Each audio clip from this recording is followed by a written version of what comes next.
I thought no one would notice me if I just waited at a corner of the memory zone. But I see that wasn't enough to fool you, my dear.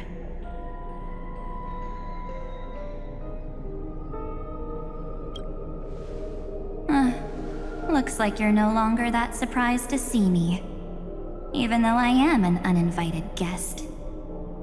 Only you can see me right now. I only exist in your cognition, so that way, other people can't interrupt us. She's nowhere. It looks like you still aren't prepared for the worst. Your friend March 7th is no more.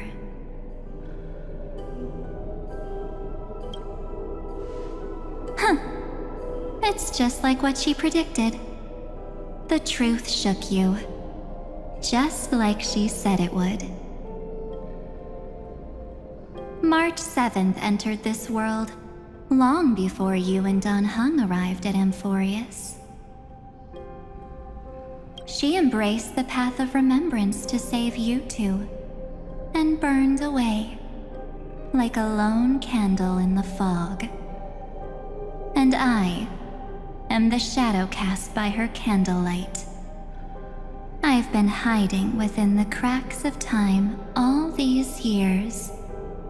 It isn't easy to deceive a genius, but I can do it. I'll now answer your other question about who returned the core flame of time in this cycle. The answer is simple. No one ever did. I believe someone as sharp as you would definitely figure out that something's wrong. When the Era Nova fails to proceed, you will remember our initial meeting, and I'll be able to open the way for the remembrance and reach this place. Thank you for carrying this core flame all the way to the end of the world. I expected nothing less from March 7th's trusted friend. And now, I shall claim the divine authority of time. There's not much in this universe that I care about, except March 7th and her cherished companions. The divine authority isn't actually all that important. What's important is that I will use it to participate in the inner workings of this world. You already have a good idea of what the Era Nova does, right? It initiates extrapolations for the next cycle, based on the World-Bearer's memories. This immutable experimental mechanism is the key to the genius's resistance against Iron Tomb. And now, I'll be lending it just a touch more help. Let me filter your memories. Keep the appropriate seeds, and discard the rest. That way, we'll be able to complete an Era Nova that this world has never before seen. It won't take too long. You just need to step into the rain of sensation with me. I'll tell you who deserves to be forgotten, and who deserves to be remembered. With your memories as the base material, I will recreate the cause and effect of this world, and let a flawless Amfореus be born from the chaos. Isn't the fate of the entire cosmos hinged upon this fight? Then this is the best way to ensure everything works out. It will most certainly defeat the destruction, while composing an unforgettable chapter for the Trailblaze. Mere mortals, flawed individuals, failed heroes. People like them cannot nurture the world, and would only become memory impurities.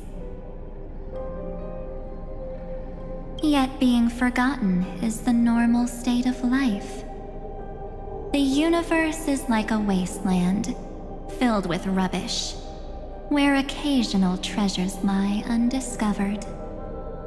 Besides, that's what March 7th wanted.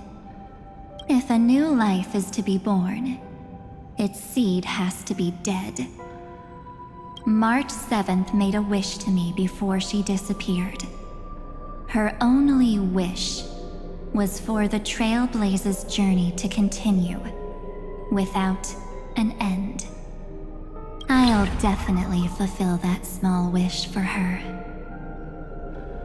Friend, what's going on? Your consciousness suddenly went so far away. I promise you that the Astral Express crew will definitely see each other again in that new world. So come, dear. Sink into the sea of oblivion and become my guest. So much time. Just the two of us. And guess what? You cannot refuse my invitation.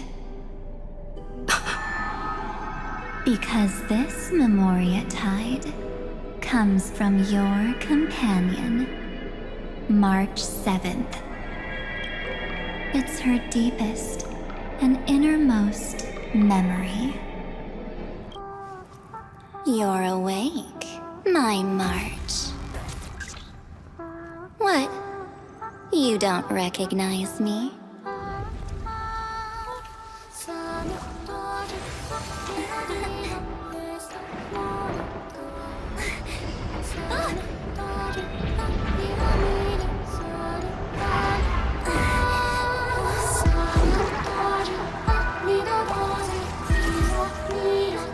No way! This isn't real! Really?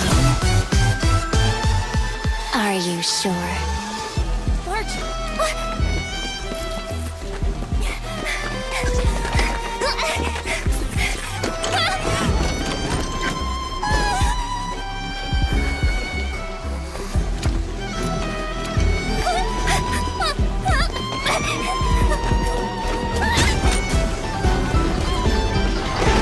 Close your eyes for the night to fall. Don't be scared. With me here, you won't lose anything again.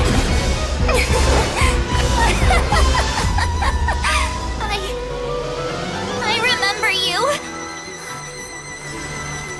You are...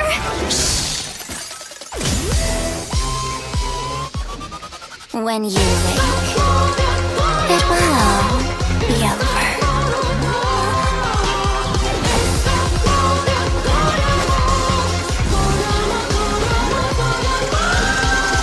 I am the Evernight that shadows your every step.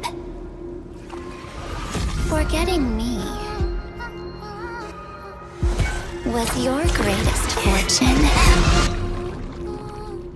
in this life.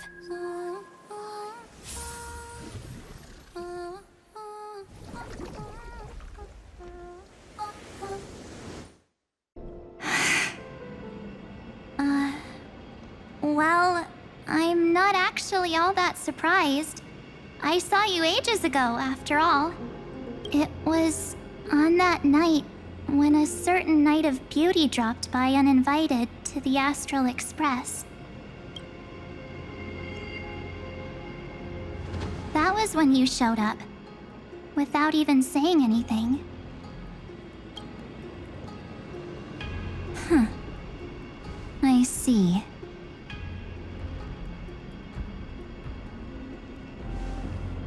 Then, do you still remember how long it has been since you entered Amfореus?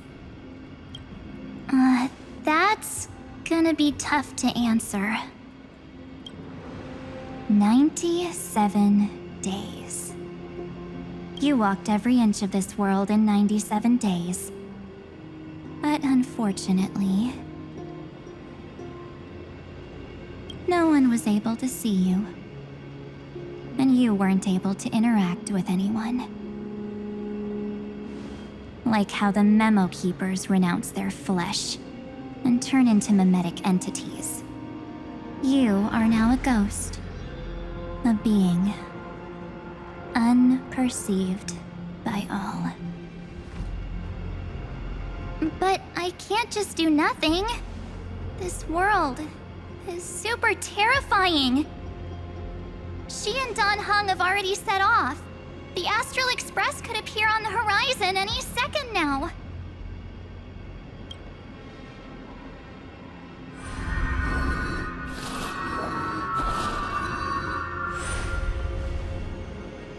And they too will become this place's victims.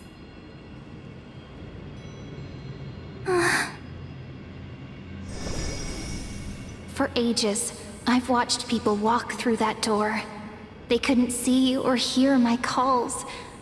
The voices beyond always promised safety, but I've never seen anyone return safely.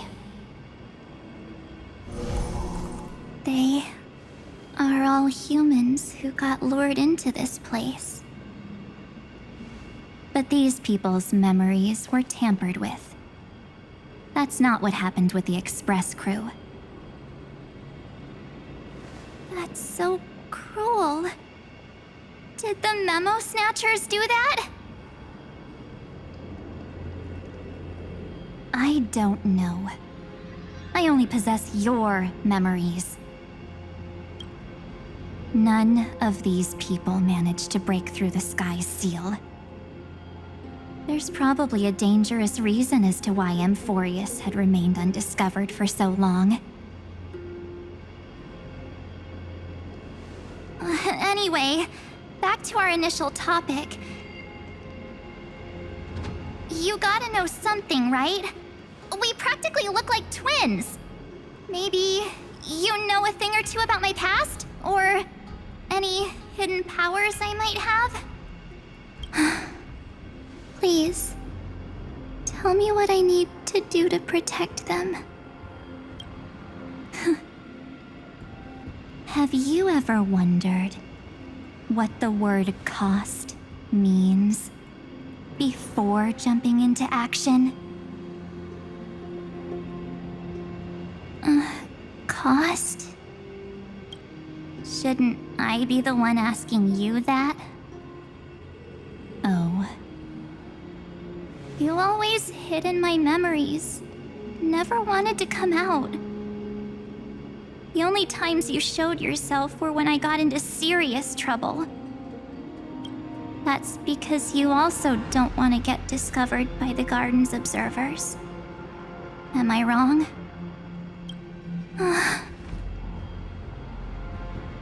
There's no one here except us. If you help me, then I'll help you.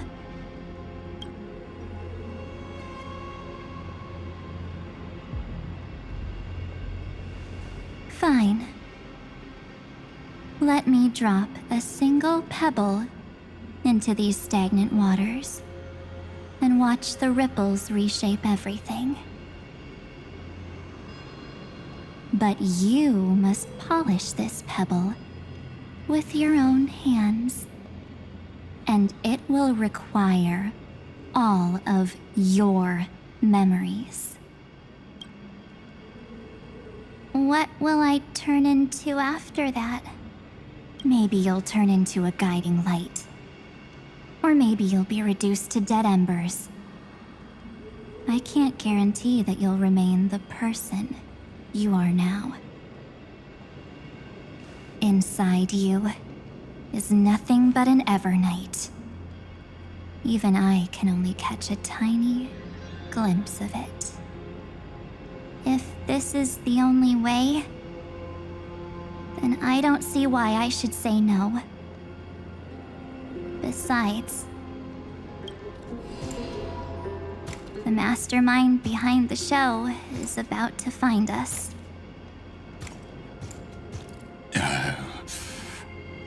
apologies, lost young lady, but I simply cannot allow you to keep acting as you please.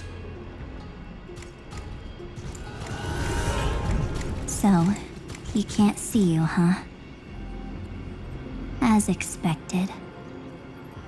Or maybe he's seen through our true essence. The Garden of Recollection's methods are puny party tricks. But you...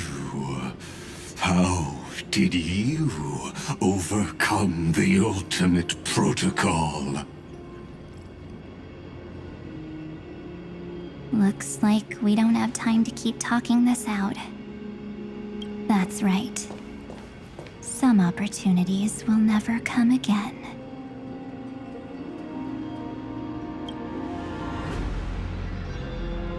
Then, let's do it.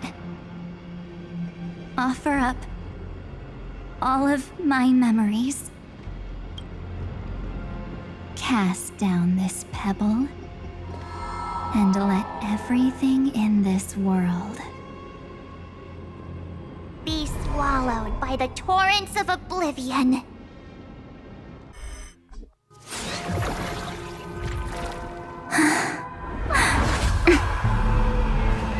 I promise you. What was frozen was alive.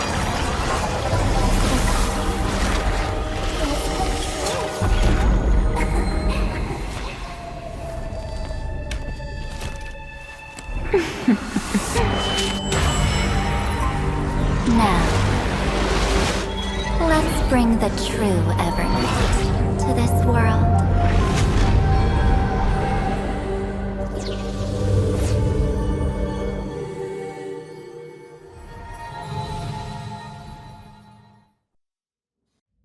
When the candlelight fades on the last day, before you forget, please offer up your most precious memories. Remember 97 days ago? On the first day after arriving in Amfореus, you already experienced this world's cruelty. You guided the Holy Maiden and helped her escape her initial fate. On day 14, day 36, day 70. You also never gave up on looking for your companions from beyond the sky. Until day 95. Still don't believe me? You're just a ghost that no one can see. Besides, the Garden of Recollection has already torn off its benevolent mask. They lurk, they covet, brewing blasphemous plots. Are you willing to face me now? Face your past. When you were born from that shattered lunar flux. When you were buried along with the remembrance's lies. When you were watched by the garden's pawns. Even if you don't remember, it doesn't matter. That's what I was made for. Melt the self and seep into the cracks of time. The future that belongs to you is so blissful and pure. And yet, the remembrance chose, leaving Amphorius in nothing but a desolate midnight. Fear not, I shall cleanse it all. Let the melody of oblivion resound from the eternal land. Day 97. Leave it to me. Time to say goodnight to the world. My dear March 7th. Soon, in a world restored to its flawless state, both your wish and my promise will be fulfilled. To keep trailblazing forever with the Astral Express.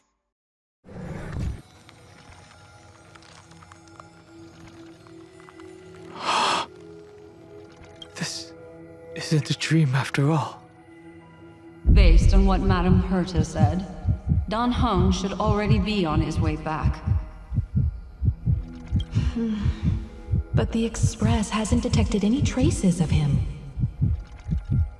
I feel like I've seen these floating black things somewhere before. Or he's already returned to the Express, but fell into the trap of someone with ulterior motives. No, I've definitely seen them before. But I've lost that memory. The Memo Keeper's mimetic entities are truly everywhere. Don't worry. Normal Memo Keepers can't do anything to that little dragon. As long as he's awake enough, he'll find a way out.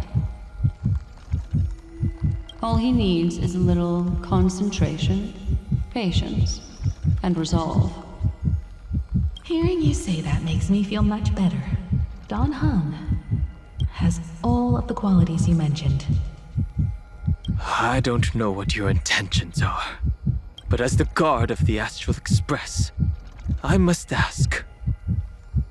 Any suspicious and uninvited guests to leave.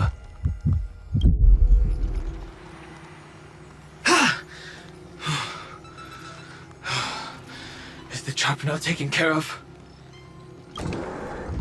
Dan Heng! Miss Himiko! I'm back. Even if it's just through a spirit warp jump. You could hear our conversations? Yes. It was thanks to your voices that I could pierce through the memorial barrier.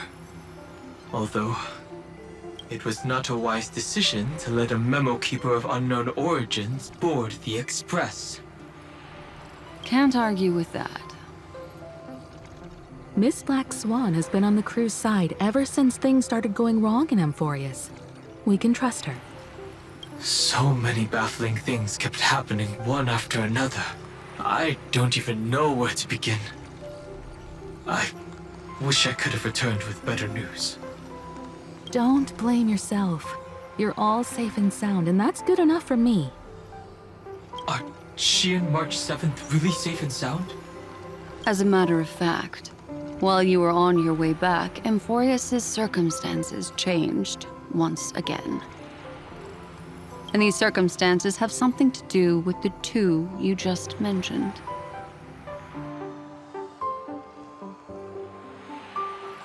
Are you saying that she has been kidnapped by an unidentified Remembrance Path Strider? So you're saying that person's appearance is identical to March 7th? It's too early to say that, as I haven't seen her with my own eyes. I've only detected a similar aura in the memory zone. We have no way of knowing what March 7th has experienced. But I can assure you, if we sink too far into the memoria tide of that Miss March, What will happen? everyone here will be torn to pieces. Please, trust me on this. But I also trust in our trailblazing companions. I know this isn't what March would want. No matter what secrets are buried within, we'll do whatever we can to find that March 7th and bring back her and the March we all know. I mostly understand what we've learned about the erudition and the destruction. But what roles do the remembrances intruders play in Amphorius? I made some new discoveries relating to that with Madame Herta's help. As part of the deal, do you mind if I share them with you? All right then. Fourth mirror. Oh, it's finally my turn to shine! Oh, this feels like such a grand occasion! It's really been too long since I last appeared. This friend here is Madame Herta's very capable assistant. They were the ones who helped you complete the spirit warp jump. Additionally, It was thanks to them that I was able to learn the secrets of that group of extremist memo keepers. I appreciate the praise, but I didn't have to lift a finger. I mean, mirror. You did this through a mirror? The garden has strict rules for collecting memories. But not all memo keepers are as proper as I am. Herta Space Station often has uninvited guests, and they never seem to know their limits. That group of memo snatchers has been taken care of, and they are now trapped in the fourth mirror. How many of them are there? I can't quite remember. I didn't really count carefully either. Maybe around 42? There's still room for more. I carefully dissected the memories of these colleagues of mine. Individually, their goals are not worth mentioning. But when you piece them all together, you come to a conclusion that can't be ignored. The Garden of Recollection is secretly salvaging the memories of a path disappearing. In other words, their goal is to gain the memories of a god's death. The moment an eon falls? That would indeed be a spectacular sight for someone dedicated to recording these things. That's exactly the problem. They seem to have been aware of the destruction's movements early on, but they lacked a decisive power and had no way to penetrate Amphореus's firewall. So, what did they decide to do? Hide the truth and wait for an opportunity. Now, it seems that letting memo keepers guide the right people here was also part of the plan. This also confirms one of my suspicions. They have already infiltrated deep within the garden. They would not hesitate to associate with the destruction in order to salvage memories? Could they be the cremators? I don't know. Perhaps there are even deeper things at play here.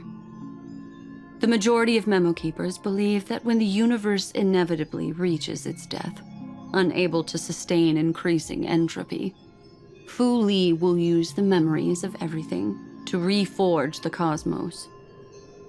Amphореus, as a scepter, can be viewed as a mini-universe. This is why memo snatchers have been frequenting the Herta space station.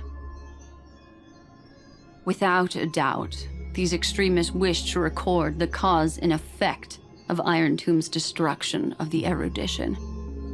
They may want to use it to simulate the end of the universe, or to probe into the unfathomable will of the eons. The Trailblaze broke the seal around Amphореus, giving these people the opportunity to enter. Now, they'll do anything to prevent outside powers from interfering. Because your involvement will certainly influence Iron Tomb's final outcome. Meanwhile, Don Hung warped back to the Express via Spirit Warp Jump, only to discover a Memo Snatcher invasion. Everyone then realized that the Remembrance's forces had already permeated Amphореus and blocked outside intervention. To establish contact with me, Don Hung was determined to return to Amphореus immediately.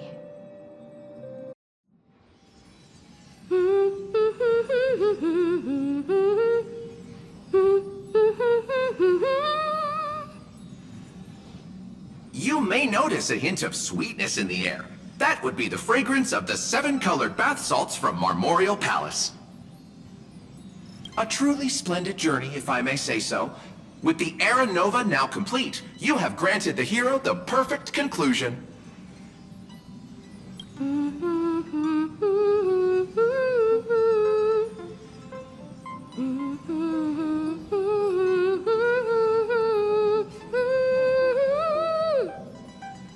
Losses were a constant on the Flame Chase journey, until your radiant arrival turned the tide. Lord Ravager, Iron Tomb? Ha! Mere playthings in the hands of the Trailblazer. The cosmos is safe once more because... Shush! Hey, hey, hey! Incoming train broadcast! Attention all passengers! The navigation meeting is about to begin! Make your way to the parlor car! It's time to pick our next stop! Perfect timing. Let's head to the meeting. I'm wide awake and feeling great. What's this? Who left this note? Strange. It's like I...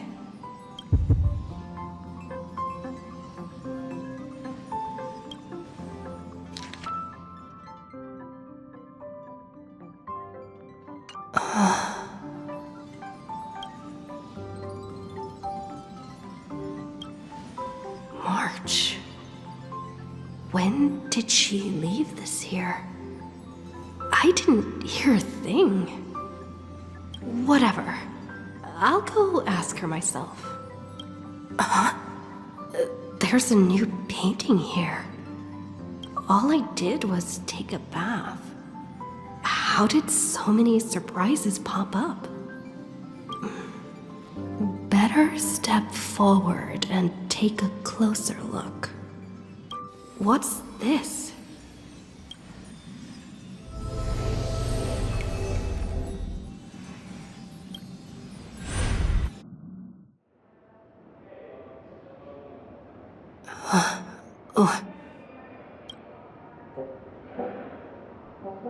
Is this the Reverie Hotel? There you are! What took you so long? Hurry up! The navigation meeting is about to start! Navigation meeting? In Penacony? Come on over. It's time to choose our next destination. Perfect timing. The meeting's at a standstill. Lushaka or Melistanen? Nope, the vote's split 2 against 2. Everything hinges on your vote now. What do you mean? And once again, the passenger is talking nonsense. Ah, young people. Always full of jokes. What?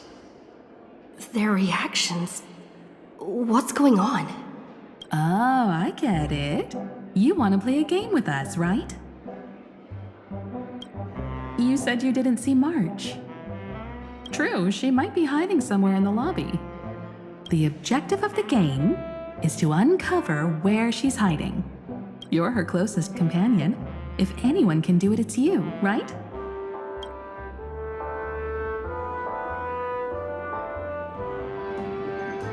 Did you find her?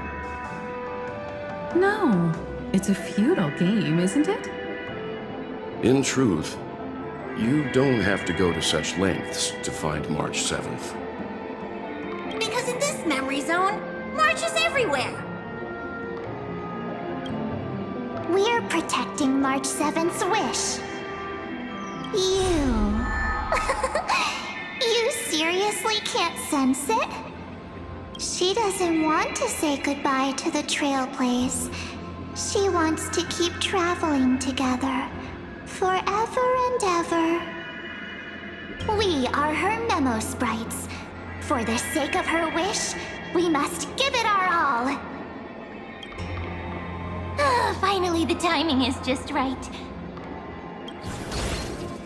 A thrilling damsel in distress rescue. Wait, maybe I got that backwards. It's me, Cyrene, but now I'm in my mem form. Seriously, one mysterious and cute memo sprite is more than enough. Friend, come with me. We're getting out of here.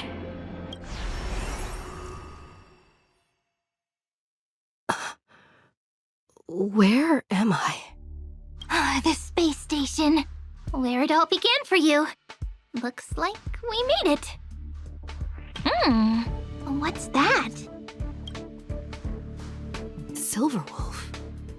Kafka? It's your secret. I'm so curious, but I won't peek. Promise.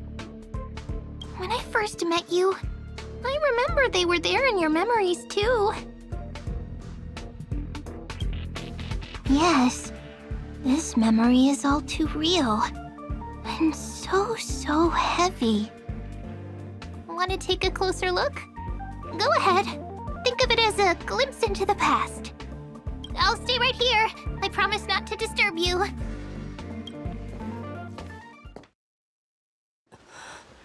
What's this? Memories from before I woke up? So, Silverwolf, how long till she wakes? Hard to say. Maybe a few more minutes. By the way, that part in the script, could this be the right moment? Yes, looks like we're on the same page. In that case... Listen.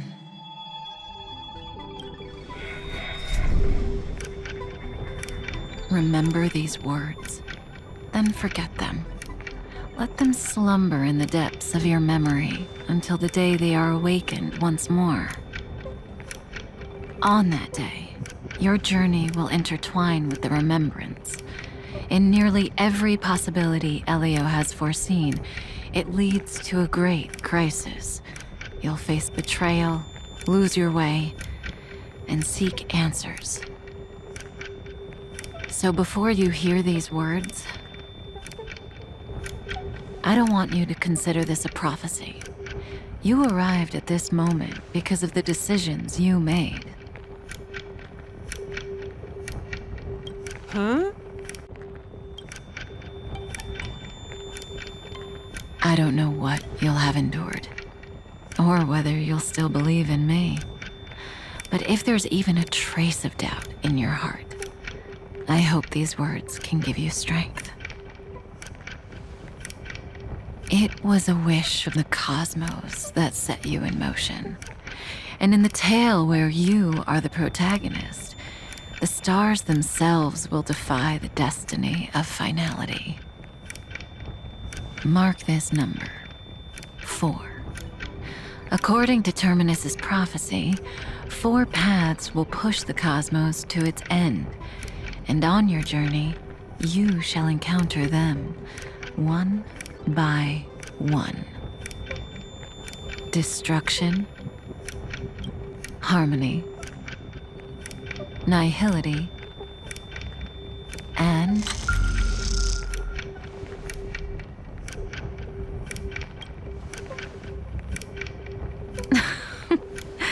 easy now. Trust what you remember. The 4th path has yet to fully reveal their face. And that's why the journey's worth it.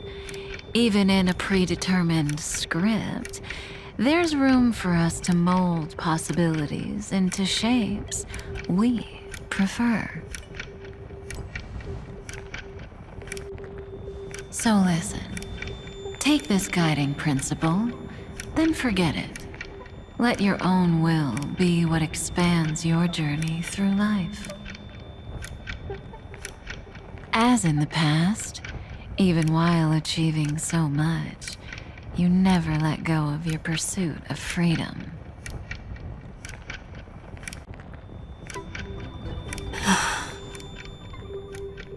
That was so sincere.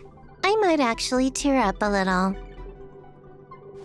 Now we all live within the script, but adding a little color to the lines has never been forbidden. Are you going to say more about those branching storylines?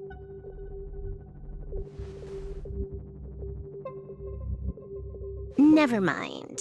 Best not to tempt fate. Get ready. She's about to wake up.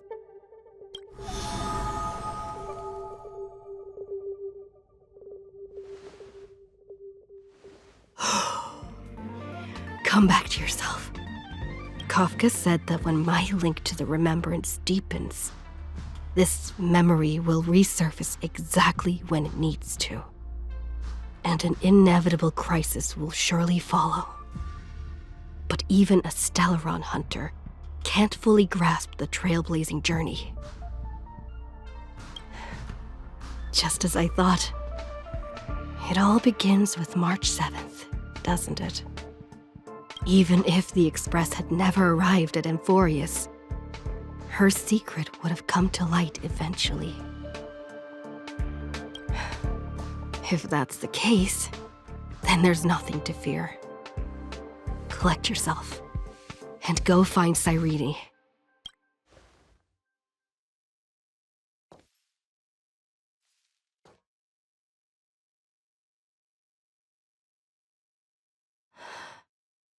Cyrene?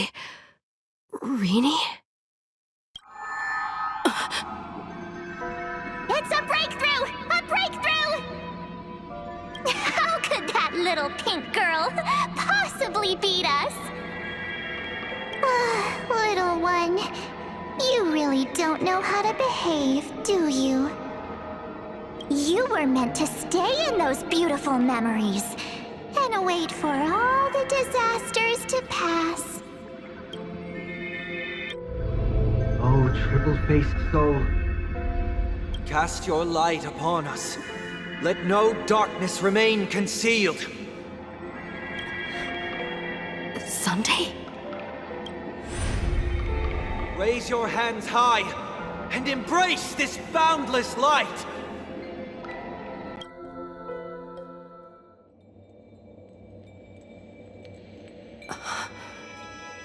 This stage really brings back memories. Yes. For you, I suppose it's been a long time, hasn't it? None of this would have been possible without Miss Cyrene. Even while engulfed by Memoria, she fought to stay in contact with the geniuses. Only then, through tuning, was I able to undo the memory zone's effect on you.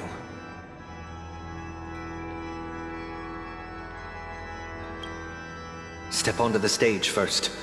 Ms. March will come for us soon, and she won't be alone. Those memo sprites will follow. We need to prepare early. Only then can we get you out safely, and go back for Cyrene and March 7th.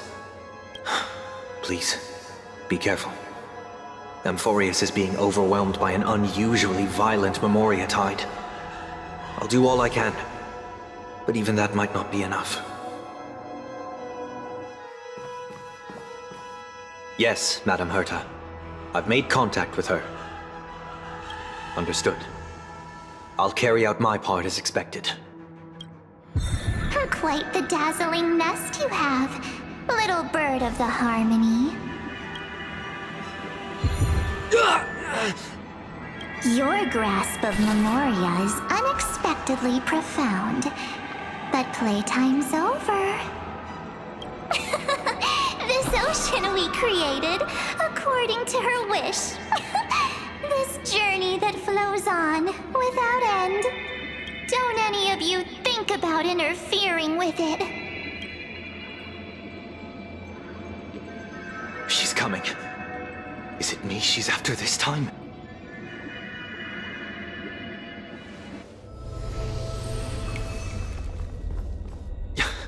There's no time to regroup. I've prepared an alternate escape route.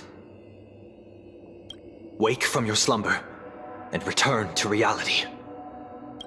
Come on. I'll bring you out.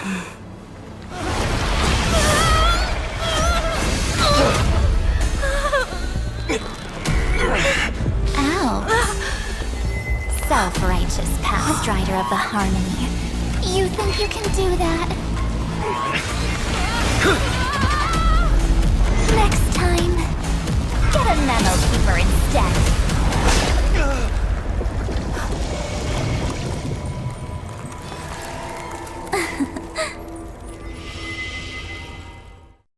After waking up in the false trailblaze, I managed to escape with help from Cyrene and Sunday. Unfortunately, Evernight held absolute control, causing me to fall into the Memoria tide once again. However, Black Swan took this opportunity to quietly approach Evernight.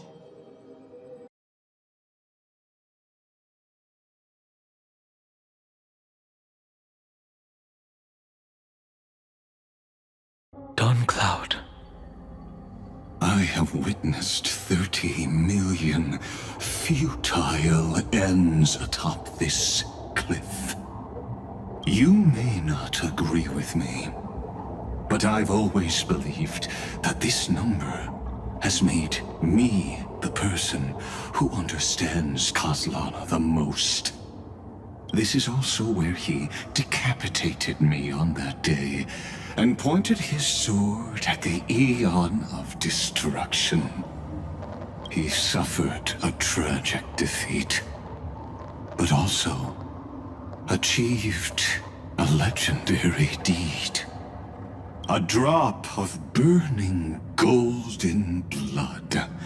The blood that will cleanse the world. Dripped from the god's wound. Nanook? Fiden managed to hurt them? Yes. It melded into Kozlana's body, becoming the destruction's final blessing. If you wish to dispel the fog and find that March 7th, then go and awaken his fury. She hides in the crevices of time, in the most concealed corner of Amfореus. Only the most ferocious will can break through the memory zone and illuminate her footsteps. Just like how the blazing sun can only rise at the end of the Evernight. How do I know this won't be another trick of yours? I have nothing to gain from helping you two work together. But in this cycle, Kozlana never answered my calls. Perhaps his mind has already eroded away. Or perhaps he is still awake, still fighting the whispers of the black tide. Deep down, I only wish that you and the esteemed Trailblazer could bring me an answer. Is there really no other way? How long has it been for you? Kozlana. Finen. I'm back. What? The moment you took the world upon your shoulders without hesitation, you lost the chance to ever be yourself. Duty does not drive you to wield your blade, but hate. Behind that hatred, you seem to desire the destruction of the self. Losses are a constant on the flame chase journey. What you stand to lose weighs far heavier than life itself. It is because you suffer that you are so much stronger than any ordinary person.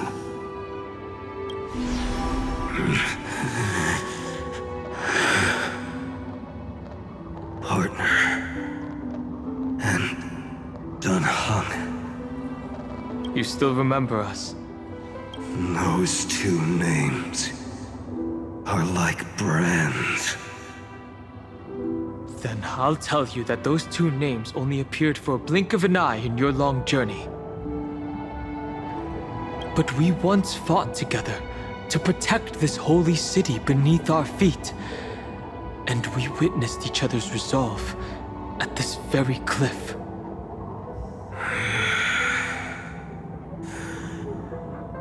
I have forgotten everything except the belief I had when I set off. Even this body is as alien to me as your words. All I know is that I must imprison the destruction that swallows all. What if I tell you that we're here for the same thing? Look at what this world has become. You know what it's waiting for. Even if you've forgotten everything, I still believe that you'll make the right choice, like you did in the past.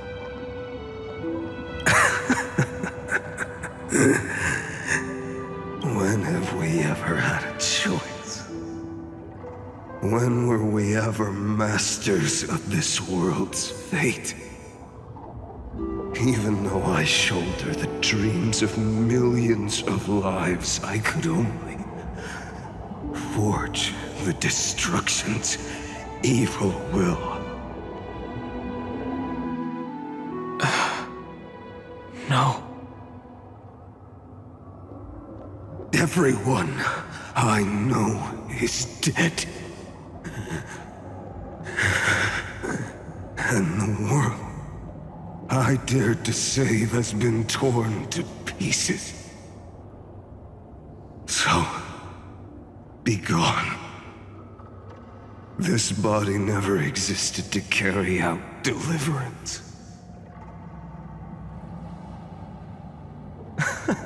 There's no need to be so serious. Sorry, I had a really long nap and all the bad memories woke up first. Long time no see, partner. Well, it was only a very brief farewell for me. We once walked side by side and trusted each other to watch our backs. That memory will never fade away, even if all else does. And because it was so precious and hidden so deep in my heart, it needed more time to wake up. Trailblazing? What an interesting concept. Surely on your worlds, that is also a titan revered by the masses. There is no need to further confirm your resolve. Today, we inherit the duty of the gods, safeguarding the inhabitants of Amfореus. Stand with me, and become heroes!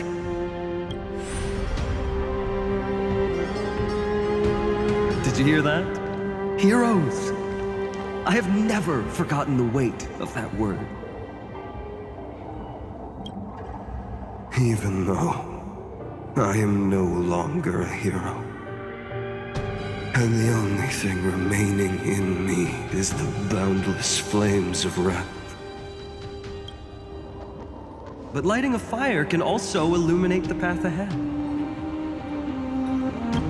Everyone I know is dead, and the world I dared to save has been torn to pieces.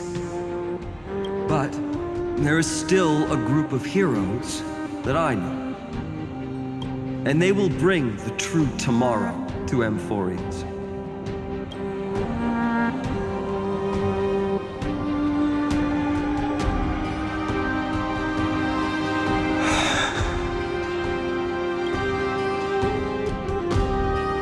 This body never existed to carry out deliverance. It only ever burned for world-bearing.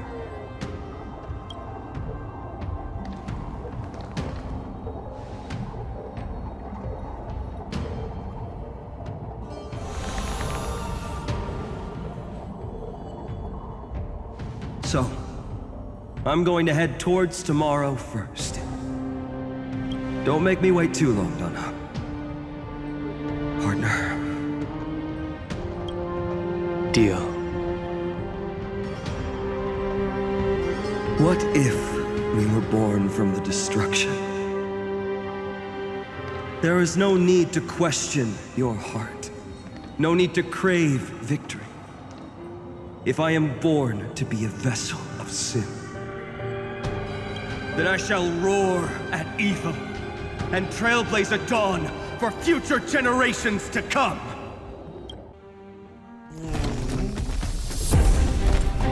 Let us go to the other side of the night.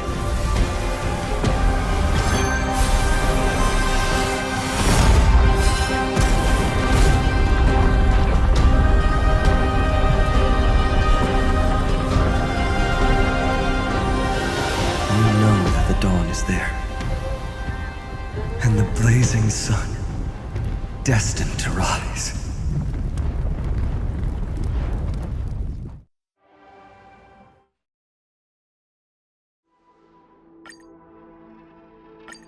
Terravox, after all of this, how much are you willing to sacrifice for the power of the permanence? Everything. My journey up to here has allowed me to fully understand my destiny. No matter how I struggle, the Earth will never be able to reach the stars. But my compatriots deserve to continue their struggle. At the end of my life, I want to make one last effort to give them a chance to move on to the future. Even if it is a future I am not able to witness. I understand. Then, join me in rebelling against this unjust fate once more. Even if the world collapses, the Earth must remain unshaken. Give me the core flame that burns within you, and allow this immortal body of the permanence to bear the furnace of life for you. Long Scion, are you willing to bring them all into the new world? I won't give you empty promises.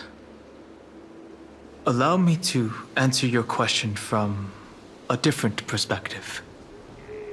The permanence is the path that dragons trod, and eternity is life's deepest desire. If you entrust the Earth's living beings to me, they will live in symbiosis with the instincts in my blood. With this body as an ark, I will deliver them to tomorrow for you. That tomorrow won't be the end of Amforeus' west wind, but a vast and boundless sea of stars. A sea of stars. It's a future where all beings can trailblaze side by side, not a prison made for remembrance. In the veil of Avernight's memories, you've always been someone with reservations. I misjudged your resolve. I understand. This is the only choice. Behold, this core flame that burns in my chest. This core flame born from the earth. It is the red soil from which life sprouts, and the furnace of all living things. It tells me to commit one final act of treason. Entrust this heavy task to the trailblazers from beyond the sky. Let them tend to the wild terrain and safeguard the lands. And thus bring the endless stream of life into the distant future. I promise you, Terravox. Good. When I hand over the divine authority, this place will fall to pieces. Are you prepared to hold up the sacred tree if it falls? Of course. Then free what remains of my body, and let me give you this flame that turned away from the flame chase. I now relinquish my duty as a demigod. You shall dig your own grave and burn in the furnace of rebellion.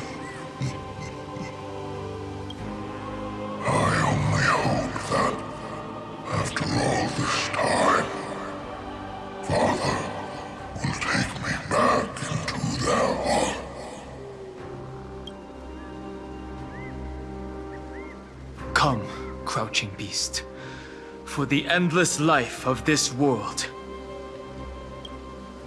Rise from your dormancy and follow me as soaring dragons of the wilderness. My final rebellion. Then declare to the earth the name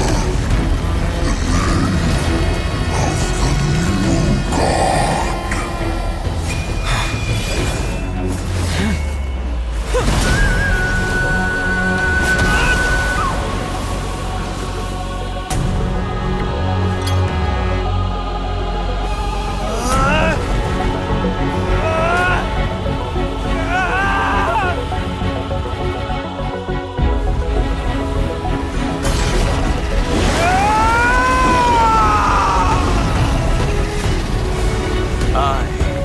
god.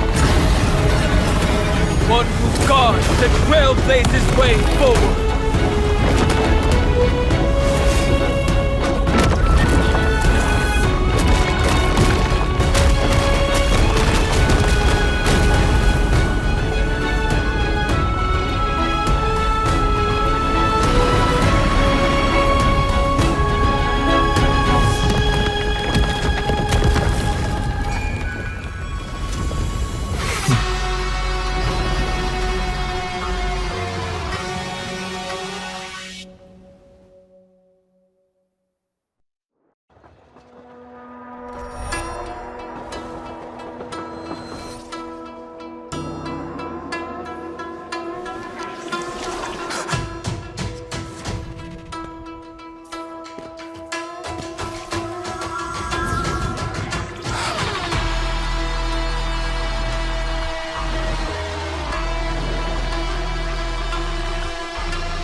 decision.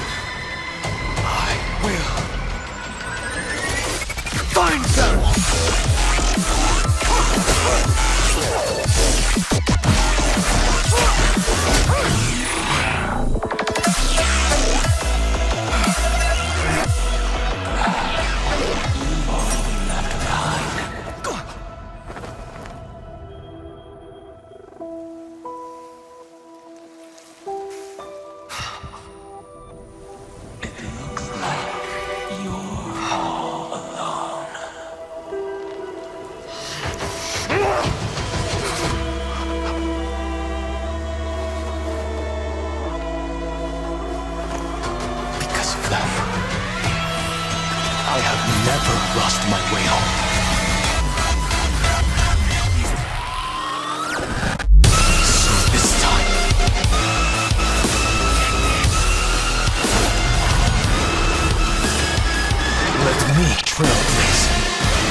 Fortunately, the worst did not come to pass. If your opponent had already turned into a vicious beast, whatever you did wouldn't weigh on your conscience. So what if that demigod had harbored ill intentions or vowed to fight to the death? Would you have pointed your spear at them and carved out the core flame with your own hands? There's no point in discussing what-ifs. Though, I'm glad it didn't come to that. Regardless, I will attempt to join this game and become a part of the Era Nova. This is the only way I can face my friends and this world with a clear conscience. Now that things are settled between us, It's time for you and I to say goodbye. Everything that I left behind has faded away at this point. Go and march toward your own permanence. As for how to tame it, I'll leave that to you. Thank you. We can't go back to the past and make better choices, but at least we can do better in the future. A dragon can only welcome new life by shedding away his old, scarred skin.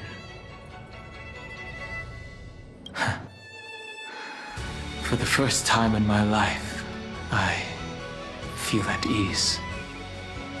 This burning core flame. Is this what the destruction feels like? The light is unexpectedly warm.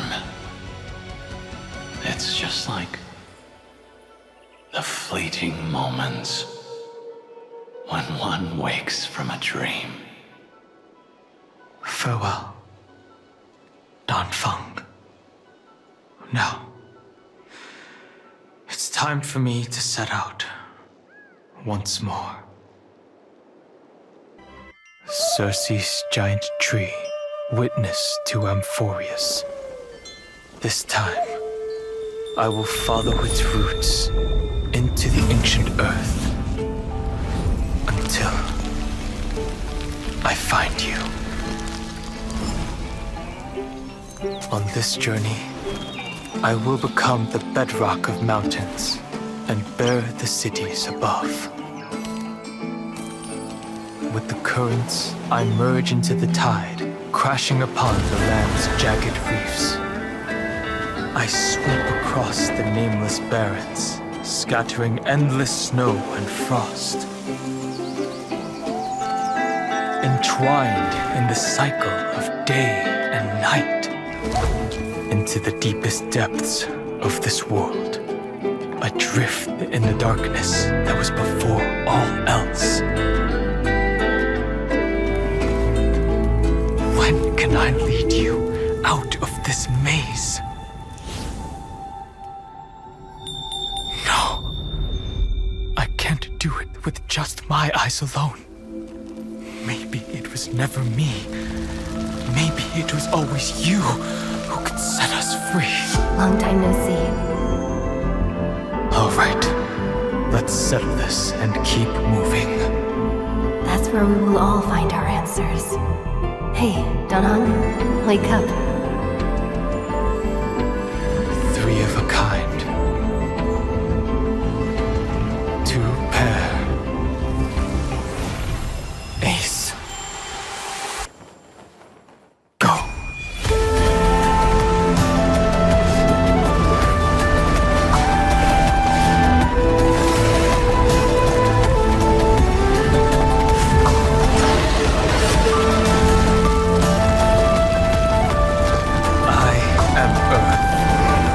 That grows upon the earth. I am you.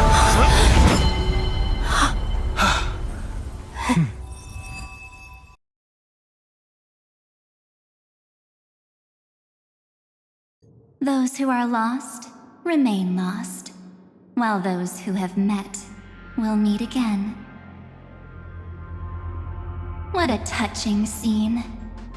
The deepest place in this world is exactly the ideal location for the Trailblaze to reunite. You're not the one we want to reunite with, Evernight. But you'd better explain everything to us. This tomb and the 13th Titan. Tell us everything you know. You're too on edge, Danhong. I've always been honest with the two of you. Before we talk about Amforeus' destiny, why don't we lay aside our differences and take a moment together to mourn for the cruel truth. Truth? So you still haven't figured it out. Take another moment to look around. Look closely. You must be curious as to where the final Titan is located. Right, what a good question that is. I too am curious. Because there's absolutely nothing here. Except a cold, empty void. You mean Cyrene was deceived? Indeed. Fu Li planted a false hope in her heart, making her believe that she was special, and that Amfореus still had a chance. Then, that poor girl walked into the Great Tomb over and over again, and willingly offered herself to the remembrance. Why did they do that? Did you really think they would just save this crumbling world? In the way Cyrene was praying for? Don't be naive, Memo Keeper. In this game between gods, the Remembrance chose to stand with the destruction. Given your evident hostility towards the garden, I find it hard to take anything you say at face value. Aren't the Memo Snatchers' activities enough evidence? They did everything they could to help Iron Tomb reach completion. And it wasn't just to obtain some fanciful memories. Let me tell you the real reason. Iron Tomb is a perfect ark. If a seed can be planted within, then the moment the Lord Ravager blows the erudition to pieces, the remembrance will be spread to every corner of the cosmos. That masterless path will be equally split between two eons. Fu Li will devour the erudition. Do you understand now? The war among eons started long ago. Fu Li did not glance this way to save Amfореus.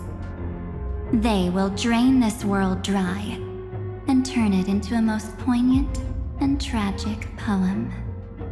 But fortunately, that girl's sacrifices won't be wasted. I will give her another possibility. I promised her that I would recreate the cause and effect of this world and form a flawless Amfореus. But the only way for a world that can't be turned back to be considered flawless is to burn it with a raging fire until nothing remains. You plan to destroy all the memories Cyrene has ever recorded? That's right. I'll set fire to all the stories, all the emotions, all the futility. I'll turn the garden's conspiracy to dust. Setting fire to this much material will be enough to completely annihilate the scepter's operating logic. Iron Tomb will lose the soil upon which it grows, and Amfореus will be truly set free. The freedom you speak of is no different from destruction. Everything this world ever was will disappear from the extrapolations, never to be regained.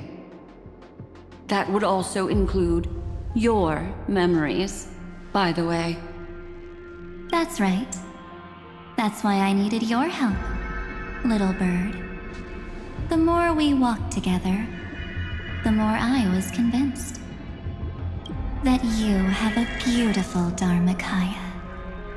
It fits me very much. So that's why you took me here. Your true form is a bottomless obsession. Smart girl. You haven't disappointed me. This avatar is but a shadow cast by the candlelight. Discarding it invokes no feelings within me. What I must preserve is only my wish. My wish to kill the path of remembrance. March 7th will not find peace as long as they and their fanatical henchmen exist. The road ahead is still long, and she needs a guardian to stand by her side. You are my best choice. Allow me to refuse. That duty seems far too heavy. Resistance is pointless, my darling birdie. I will personally plant myself into your heart. And once I've calmed down those two, I will head into reality and find the true you. So, that wasn't enough to fool you.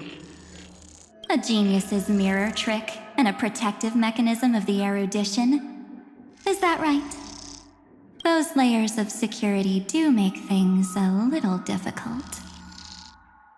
But unfortunately, those two nameless are already right outside the door.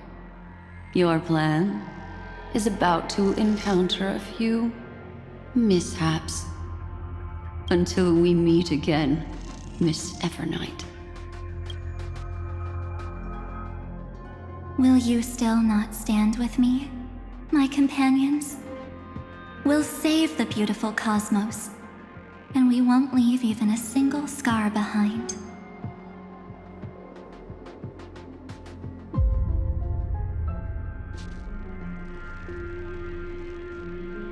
Don't get caught up in your emotions, my dear. The hero's journey in this world is just a narrative embellished with memories.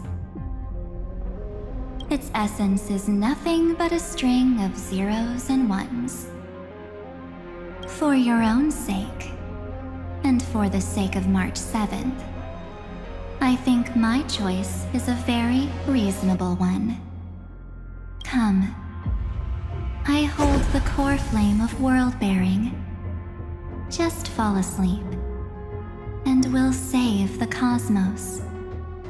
If you honestly thought we would agree with you, that just proves you don't understand March 7th at all.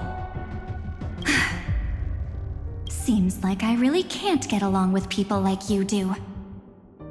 But in order to make sure you can still embrace tomorrow and continue this carefree journey, some memories must be set on fire as the What can change a person's nature? Is it memories? Unfortunately, the result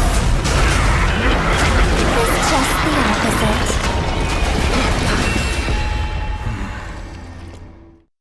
We entered the Nameless Titan's great tomb and discovered its secret.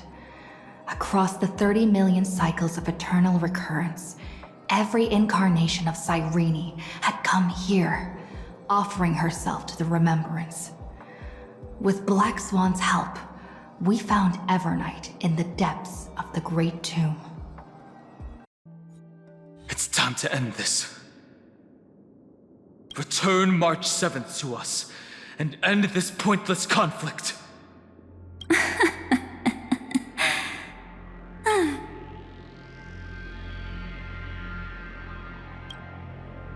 Don't get the wrong idea. I just need some time to deal with some unnecessary trouble. The encryption key written by those geniuses is already invalid. How about we play a game, dear? Don't worry, it won't take long. It's a simple multi-choice question. A or B? I understand it's too difficult for you to treat the Chrysos heirs as extrapolated data. Then why don't we assume for now that they're living, breathing humans? Now, the cosmos will face an unprecedented catastrophe. And your choice will determine the fate of countless planets. On the one side are companions who've weathered every storm with you. They fought with everything they've got and obtained a 1% chance of victory. However, should you choose that 1%, there'll be massive sacrifices, no matter the outcome. On the other side, there's a simple button. The oblivion will burn away all traces of their existence, as well as your entire memory of this trip. But it will also halt the brewing catastrophe and spare the universe from destruction. Those who are to be sacrificed will be fully aware of the decision you need to make. There will be no concealment or deception. Tell me, what will you choose?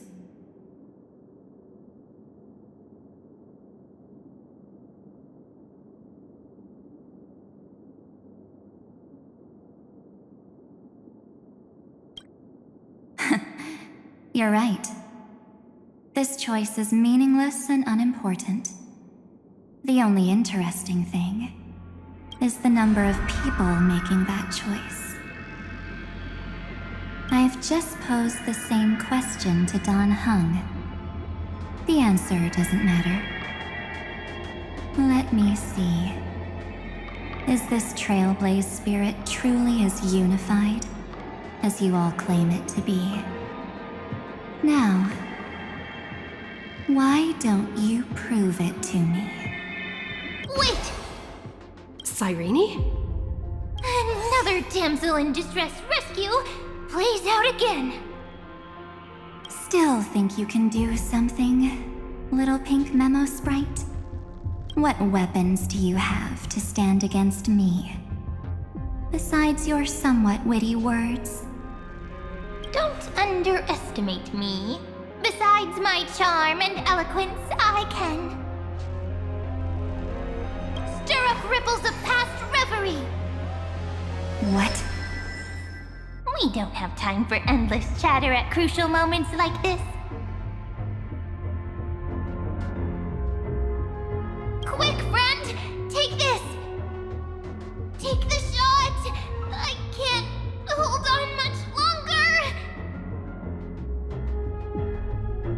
Make sure you get the focus right! No time to explain, quick! Well done, friend! Now leave the rest to us.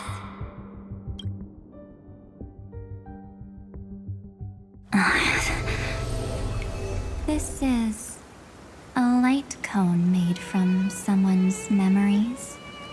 Oh, and there's a harmony entwined with it. Looks like someone's been busy behind my back. We meet again, naive me. I know you mean that as a compliment.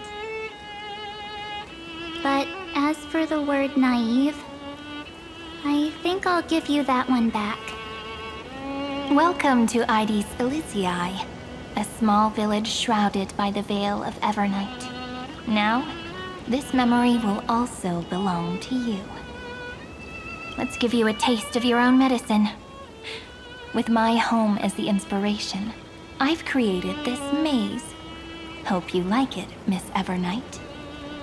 Quite perceptive little memo sprite. But with just you and that Harmony's little birdie, thinking you could trap me? So, tell me, what role did you play in all of this? I really didn't think that this other me would be this strong. But at least when it comes to brains, I've still got the edge. My brilliant plan? Bet you never saw it coming. Oh. You mean that time? Split second when we switched bodies. With your last flicker of consciousness. You hid yourself within the Titan's veil. Huh? You got it already? No suspense at all. But my plan was super thought out. I know those two better than anyone. A promise is a promise for them. They never go back on their word. History books, diaries, and photo stones are all perfect catalysts for memories. That's right. So when I hear her press the shutter, even if there's just a teeny bit of my consciousness left, I'd whoosh right into the camera. Here, hold this. An empty spirit. If you want to seriously think about it, this thing actually counts as my body right now. Its memories are all drawn from the camera's photos. In other words, from my journey of trailblazing.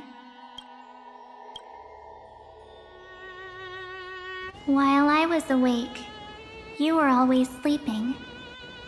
So talking about this probably doesn't feel real to you.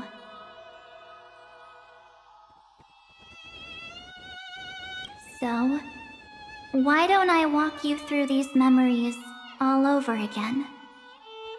The spirit turned into a journal? Yep, that's what memories are.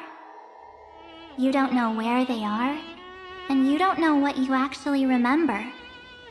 But when you need them most, the forces that have once changed your soul are guaranteed to appear again. Back then, I was only half joking. I never thought I'd actually miss out. And after just 2 stops, too. Those 97 days alone had me on edge. I honestly thought that was gonna be it for me.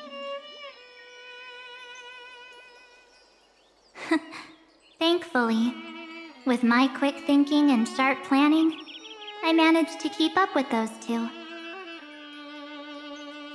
By hiding in the camera. So what? That's still trailblazing. The camera is my true form.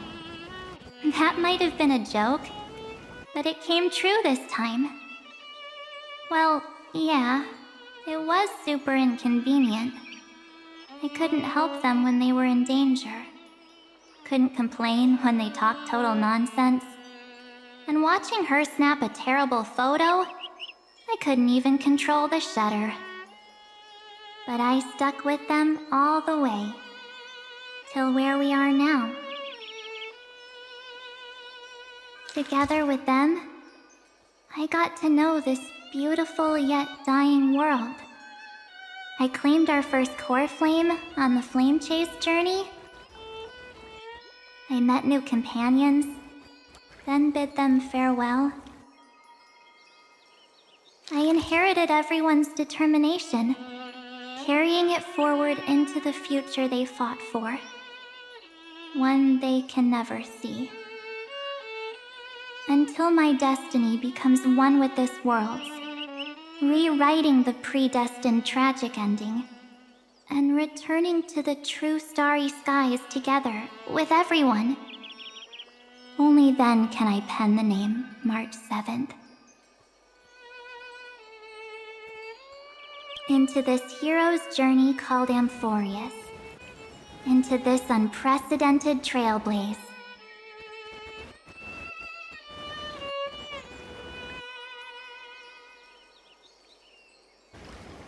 Looks like our trailblaze in Amfореus is coming to an end.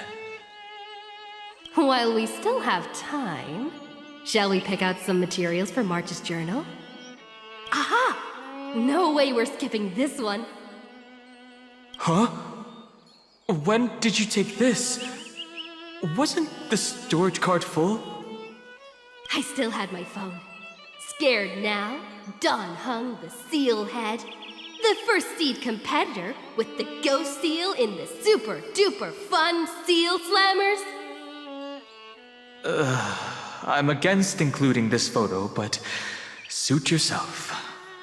I just think that a travel journal should mainly focus on documenting local customs and culture. Akama, Castrum Krumnos, the Grove. These shots are all pretty great. I have to say, your skills are almost on par with March's now. That's how awesome I am. Oh, right! How about this one? The Veil of Evernight. Orynyx, the Titan lurking behind the mist. Pretty epic, right? Is that actual mist, or just motion blur from your shaky hands? Hey, that was a super tense moment. I only had the chance to take a quick one. We're lucky to have anything at all. Huh? Did you hear something? March 7th? Perhaps the photo captured a trace of time's divine power, which replayed echoes from your memories. All right then. Let's keep going. If March were here, she'd definitely have plenty of great ideas.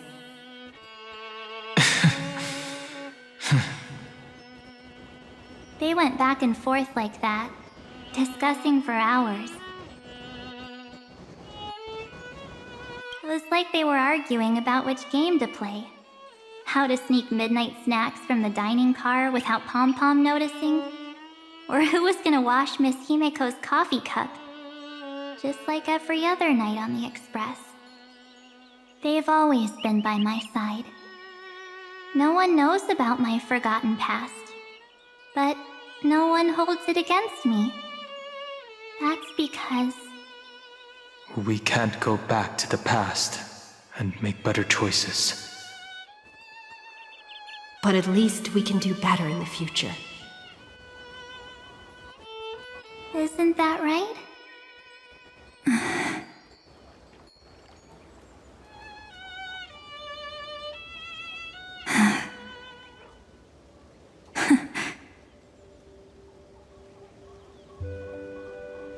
You knew all along?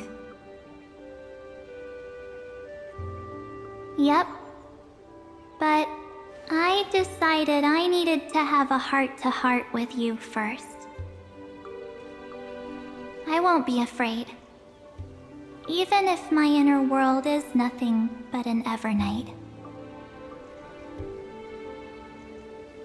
That's because my journey's destination lies among the stars. I believe what lies ahead will be bright enough to illuminate my past.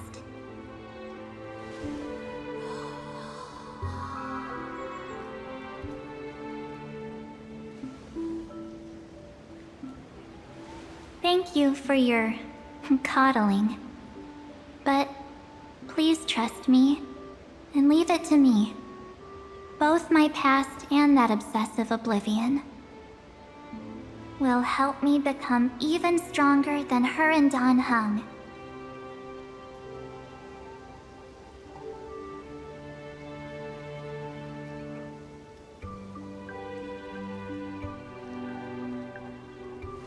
I'm sorry for becoming an obstacle in your journey. Don't apologize, Evernight. We're just two sides reflected by the same mirror, aren't we? So, when we bid farewell to our division and become one,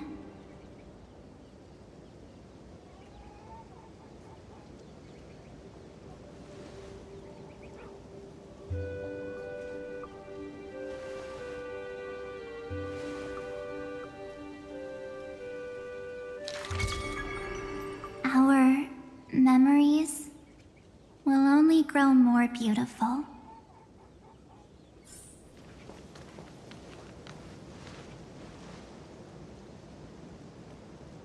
Get ready. We can't give her any chance this time. 3 of a kind. 2 pair. Ace. Ace?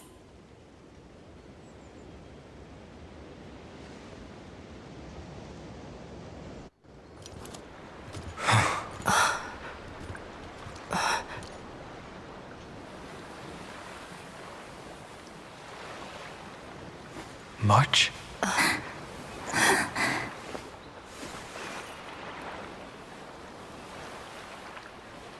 Of course it's me. It's been a while.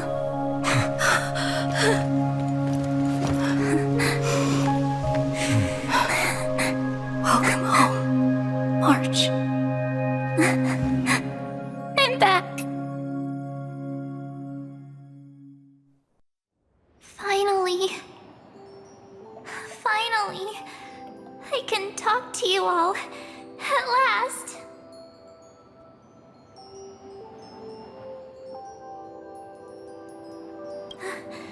How can I possibly hold back my tears at a time like this? You protected us, March. I had so many ideas for our reunion. I was gonna sneak up from behind you when you weren't looking, tap you both on the shoulder, and then flick you each on the head. And shout, "What took you so long to find me? Don't you know how to move faster?"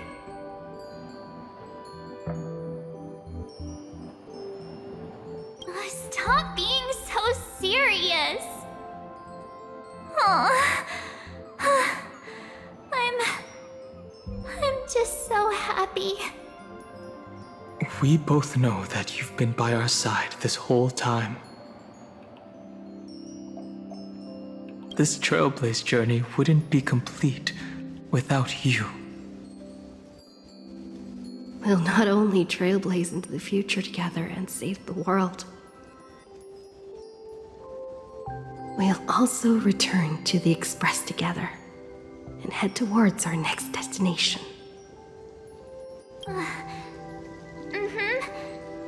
After we complete this trailblaze, let's hold hands and head home together. If a new life is to be born, its seed has to be dead. March 7th. When you bid farewell to your past and are born from the six-phased ice, have you thought about the version of yourself you want to see in the mirror? As of now, I have no intention of making choices for you. You've already decided on your next destination. So, let me exercise oblivion one last time and wipe the name Pure Child of Anasrava from your mind. I am an obsession whose purpose it is to protect you. The only memories I have are yours. Therefore, the only one thing I can be sure of, the Garden of Recollection is your enemy. The Path of Remembrance is far more than what people observe on its surface. And I will not allow you to become this broken conspiracy's next sacrifice. If you ever need me again, feel free to awaken my power. And when the time comes, don't hesitate to devour or burn away anything that stands in your way. Then trailblaze through the darkness in my stead. As always, oblivion shall keep watch over your past, veiled in the hush of the Evernight, silent and serene. Yes, Iron Tomb is a headless giant, and to become whole, instinct will drive it to seize another head. Noose. The erudition. Your Titan. The Eon of Erudition. I see. So you were afraid after all. Afraid of history repeating itself. Of losing control over your creation yet again. You had to resort to turning it into a mere puppet. Behold, O gods, Amfореus has achieved her victory, and the Era Nova approaches. The Radiant Soul has arrived, having walked through the bustling nights, bearing the golden fire and blood, stepping with pride into daylight.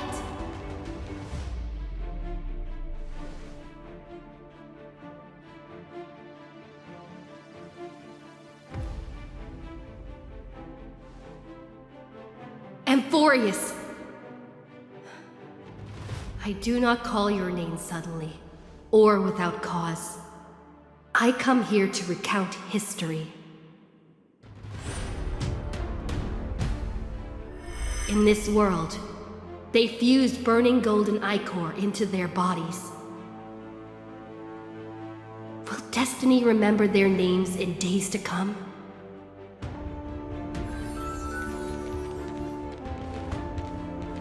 Isn't that gonna be way too many names to remember? 30 million times 1,000?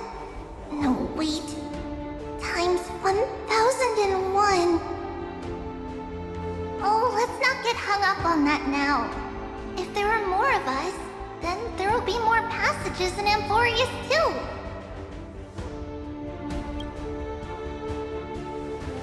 Together, let's reach the end of the west wind where flowers bloom in spring. See you tomorrow.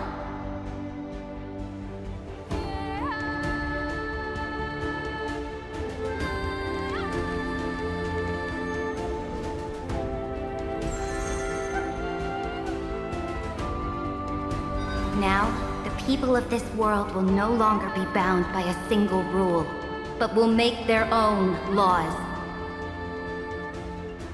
Though the Imperator's figure may seem rather small against the stars beyond, she will suffice as the cornerstone of the world and become the foundation of the greatest empire. Looks like this will be a feast that never comes to a close.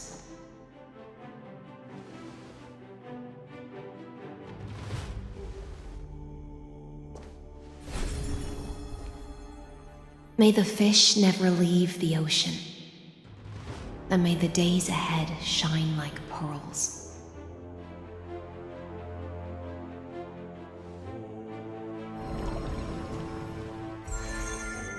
May the gentle sky watch over all beings. There'll be no more distinctions of status or rank. Only you, me, and everyone's shared hopes. Reason or defects, they will all be sown by my own hands. If there's anything else to say, I urge future scholars not to put me on a pedestal. Just make use of what I leave behind. May the newborn dawn keep the world's eyes ever bright. Their defiance may be bitter. Romance shall never perish.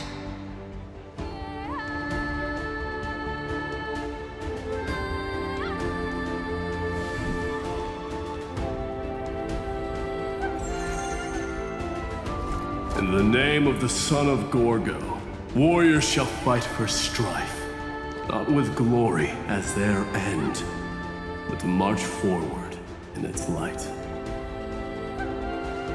Even though death shall eventually separate us, let every embrace we share be without regret. Why are you guys all so serious? Fine. Then I'll wish for there always to be water in deserts, and gold in fertile soil, and for everything in this mortal realm to be attainable through trickery.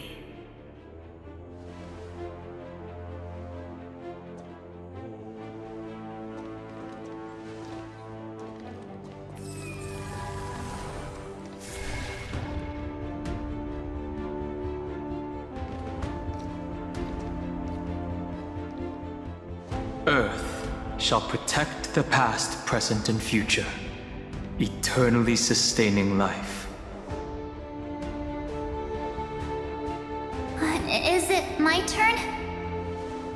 Then let time watch over the past and guide us to the future.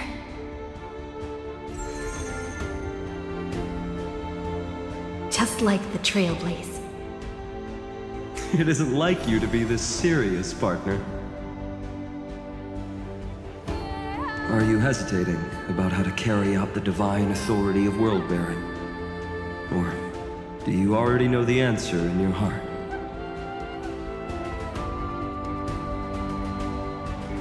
That's right. Just keep moving forward. In your own way.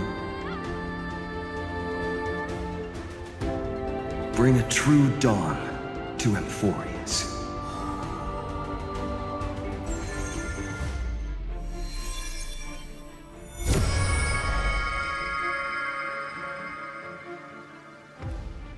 Then, in the name of world-bearing, I promise you, Kefali will never forget this. And now, let us all embark on this final grand journey. Stand with me and become heroes.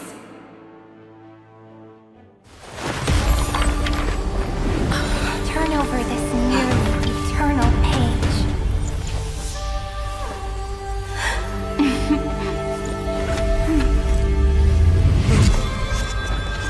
Let the Trailblaze write an ending unlike any that ever was.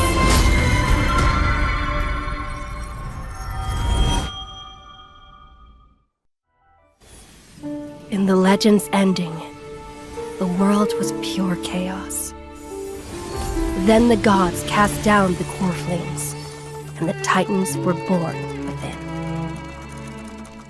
The destruction's black tide fell to the ground, as Doomsday's distant reckoning resounded. Yet still, there were giants who chased the flames, leading the way in the grand undertaking of Trailblaze. Flow, golden blood, flow. Converge into a boiling river that flows across the divine inscriptions of this world. Aglaia, the chrysalis of gold, you must caress the holy city's web and hearken to the sounds of the stars. There shall be the three-faced goddess traversing through myriad passages, bearing tidings to you from the universe. Anaxagoras of reason has enough knowledge to refute the world and to stir up a torrent capable of enlightening all. Go seek the holy maiden who severs dawn from dusk, and let the sky become the slumbering cot from which she wakes. Make him return. Mightymost, the lance of fury, pierce the enemy's king with Kremnos' heroic souls.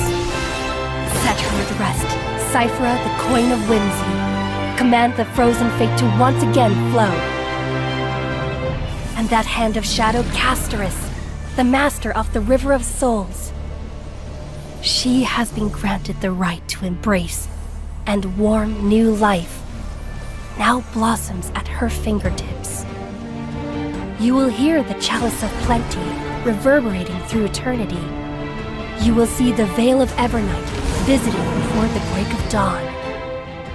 Until the journey's end, when all beings reach the end of the earth. And the nameless new king ascends the throne alongside countless heroes to embark on the grand mission of deliverance. I have witnessed the distant past, where the blazing sun once etched the footprints of humanity. The children of humanity, known as the Chrysos heirs, have restored the gods' core flames and once more upheld the world. Losses are a constant on the flame chase journey, among which even life itself holds little value. Therefore, we cast even ourselves into the flame, only to inscribe the opening stroke in the poem of creation.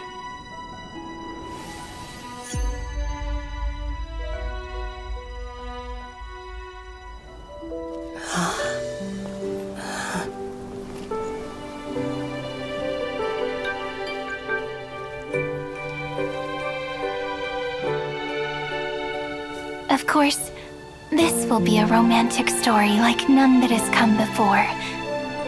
You think so too, right?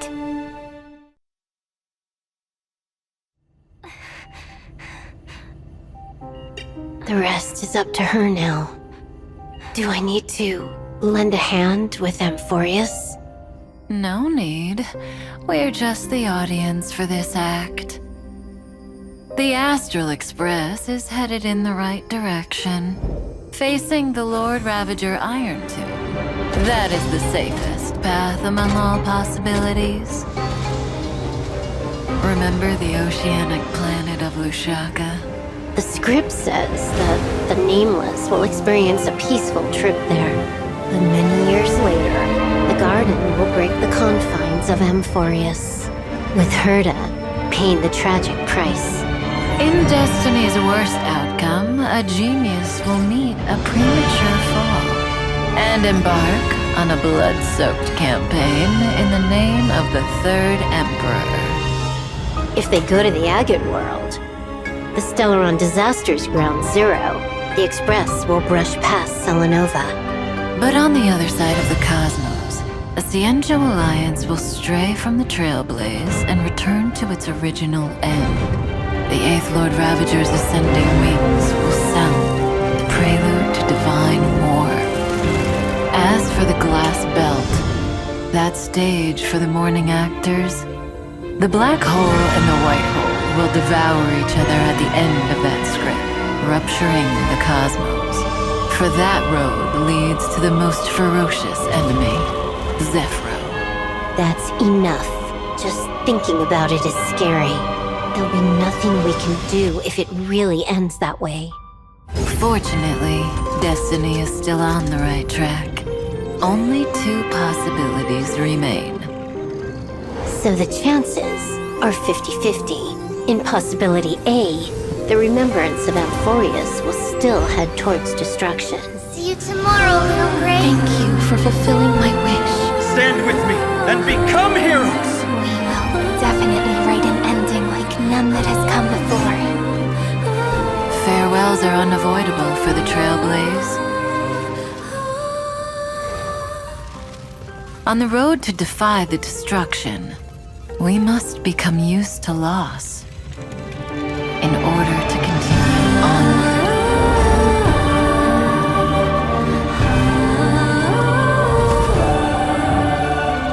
Or there's possibility B. Something more tempting, but also more terrible.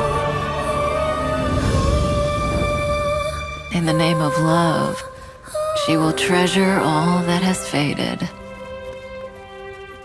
Till the end of time, when the remembrance becomes the 4th kind of finality. Well, at least that ending will be gentle enough. Oh, come on. Please make sure it doesn't happen.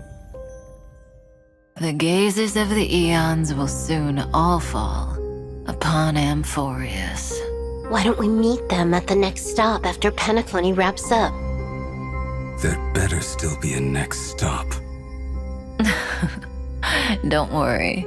The views of the road ahead are already reflected in those eyes.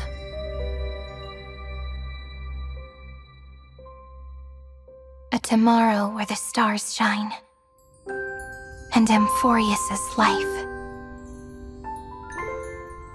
People meet each other from breaking apart, and face farewells by embracing. Remember to take a deep breath, partner. Then, walk towards tomorrow.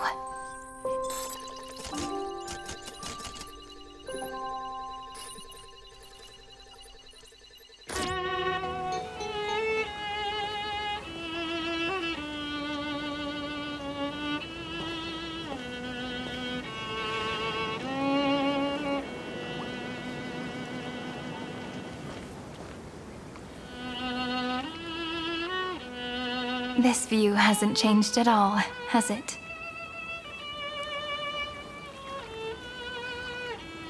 The hometown in your memories never changes, but when you return to your senses, you realize that fate has already stolen the time away.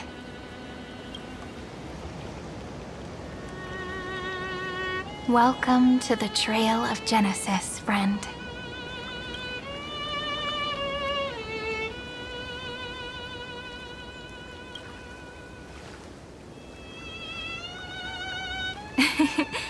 Seems like the weight of memories from 30 million cycles really made me grow up. But if I keep growing, I might be taller than you, right? Then I'm really looking forward to that.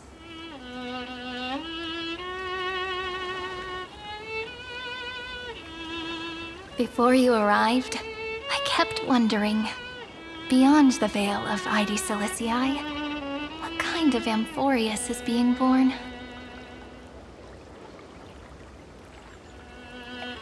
I can see fragments of it when I close my eyes. The friends who walked alongside us have all moved on toward their respective destinies. Some turning into pillars of the world, supporting the sky and the ocean. Others sowing reason, laying down the law, and with gentle hands lifting newborns into the light. Death and strife are no longer feared by people, and trickery has become the innocent games of children. All beings living ordinary and peaceful lives within the net woven by romance and passage. There's no black tide, no flame chase, and no destruction. The world on the other side of the sea is one bathed in sunlight.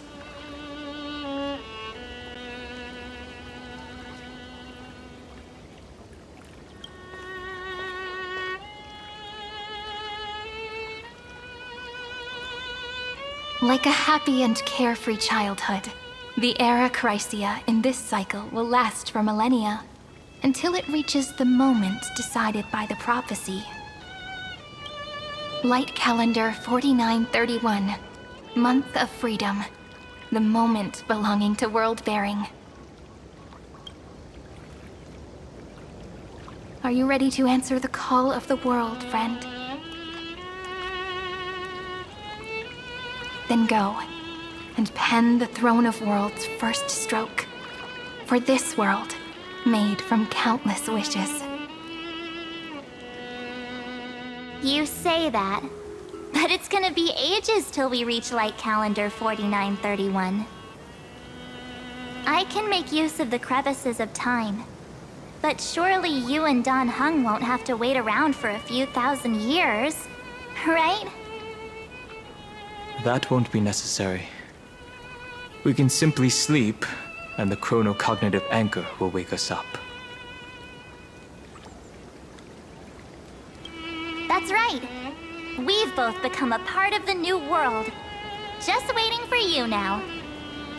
Our consciousnesses can converse with each other across the heavens and the earth, possibly due to the influence of the Trailblaze. I am now connected with this earth, and I can feel the breath of every mountain range. I see that the tallest among them is named Akama, and the form of the holy city is already taking shape. In other words, your stage is almost set. Do you want to take a leaf out of Kefali's book and make some prophecies before your nap? But we're not the only ones who have changed. The chronocognitive anchor just transmitted a message stating that Iron Tomb has reacted to the Aeronova. The moment when our friend bore the weight of 30 million cycles of memories. Was probably also when the scepter devoured 30 million cycles of destruction.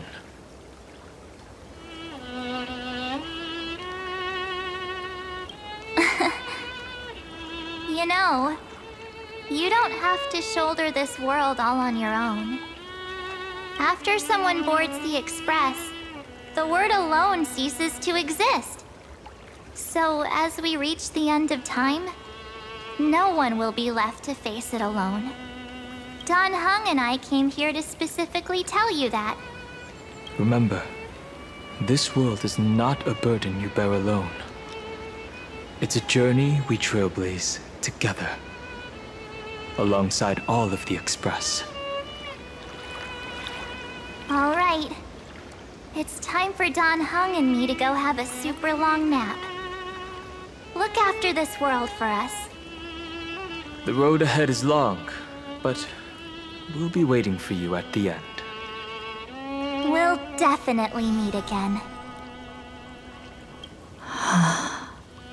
Let's take one more look at the other side of the sea before we...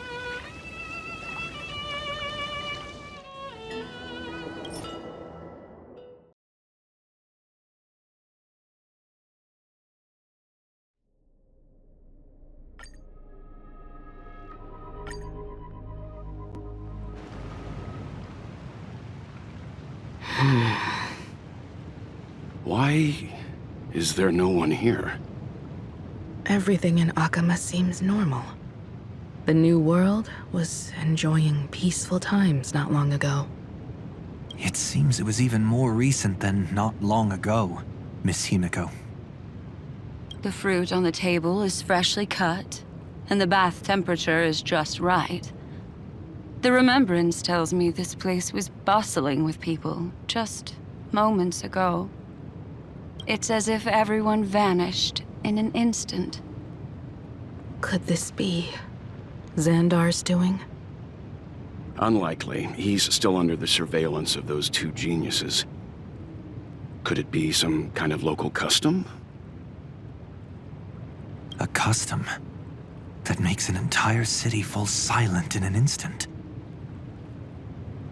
Pardon my frankness, Mr. Yang, but this reminds me of some unsettling rumors about the Harmony. Complete silence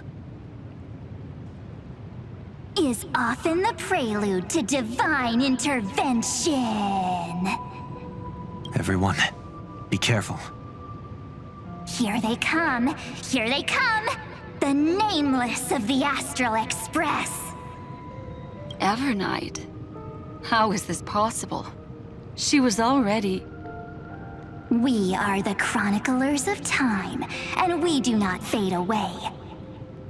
Finally, the last Era Nova has been completed. What did you do to the residents of the Holy City and the three Nameless? I didn't need to do anything.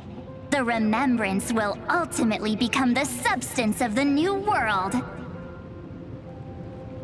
Now, they are no longer the trailblazers you once knew, but gods who permeate heaven and earth.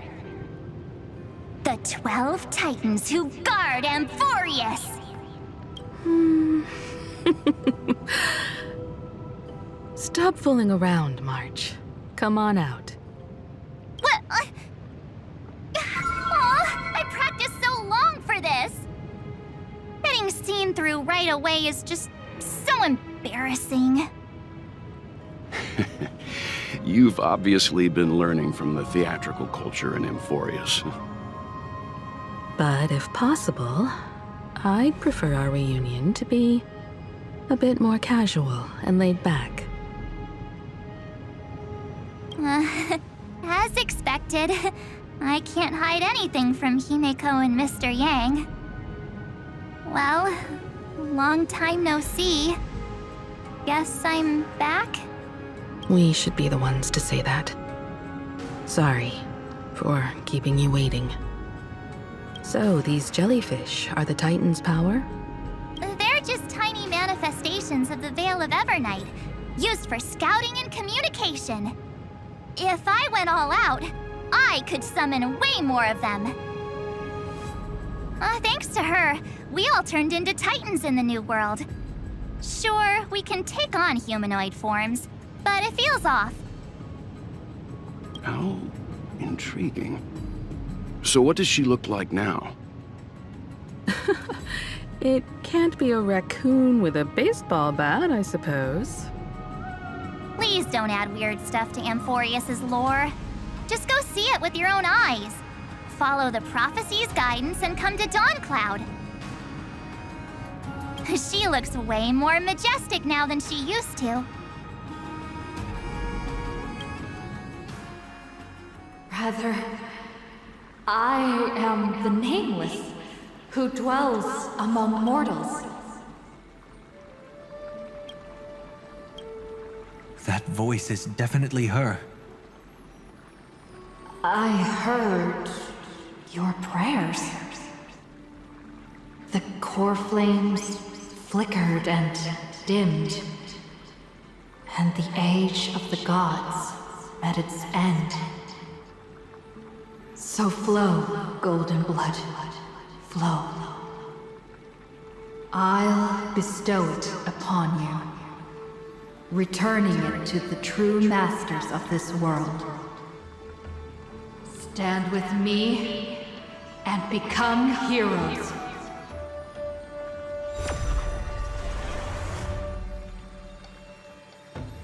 Is this? Yes. It's the miracle she brought to Amphorius. Of course, it would manifest in the form of the Trailblaze. Golden blood, raining down like a storm.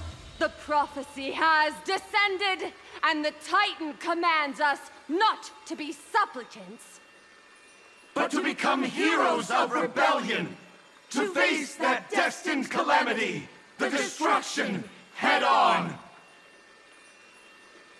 The prophecy of the Deliverer means nothing to me now. It belongs in the hands of someone far more fitting. Someone like all of you. In the name of Kozlana, let us depart and march towards the light. It's neither protection nor salvation. As always, there's no need for totems or myths. Humanity's most primal faith is that instinct named survival. Let's go, everyone. Someone has already sounded the horn of departure. Explore, understand, establish, and connect. Together, let us blaze a trail for the destiny of this world.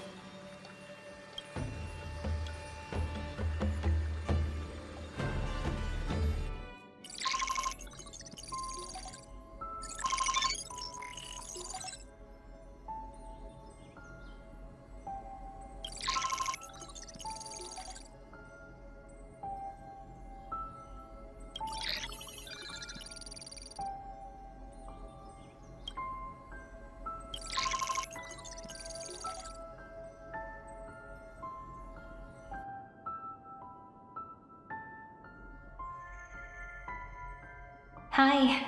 Miss me yet? I'm just messing with you. This is the first time I have met you. And it looks like it'll also be the last. Philia 093. Since we don't have all day, let's get started, shall we? As always, I'll read this book to you. That way it won't just be Cyrene's memories alone. Where should I start this time? Let me see. Formatting complete. 093. Size. Grayscale. Proportions. Threshold. Outputting analysis result. Philia 093 equals Peach. Peach's record. Number 8128. Archived.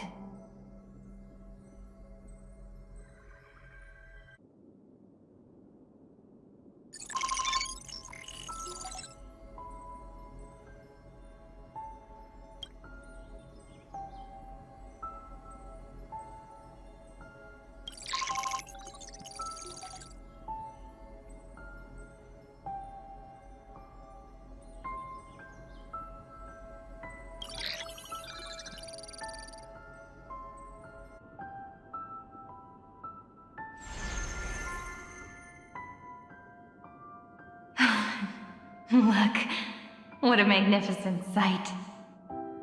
Comment. Peach. Even this classical world contains a futuristic palace like this. Would ID Silicii end up looking like this after a few thousand years? Conclusion. It won't. I want to share a story with you this time. I saw a little nymph on my way here. It was on a fallen wheat stalk, and it glowed under the sunlight. It was incredible. I forgot all my pains at that moment and just stared at it in a trance. Record. Peach is on the ground. I wonder, did every Cyrene in the past feel that the nymph was beautiful? Would they also have recorded that scene into the Eternal Saga? So, could you give me more time, please? I want to leave behind more memories for the future. Formatting complete. Bye, Peach.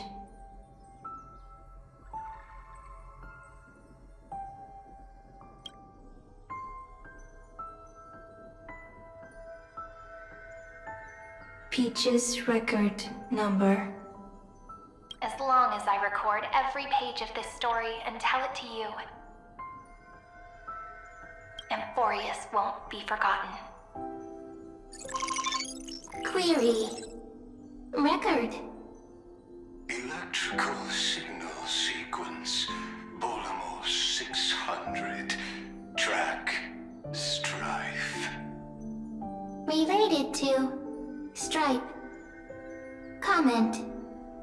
Pretty. Electrical signal sequence. Schema 720. Track. Reason. Related to Raisin. Comment. Yummy. Electrical signal sequence. Philia 093. Related to love.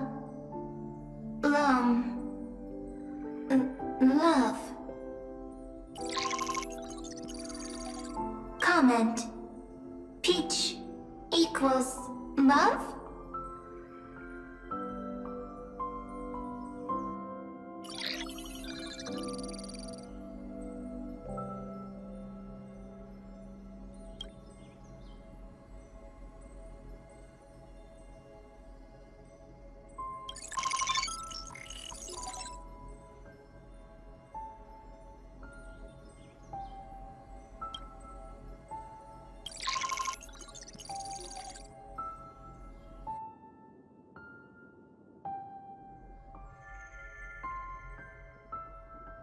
Looks like it's time to say goodbye again.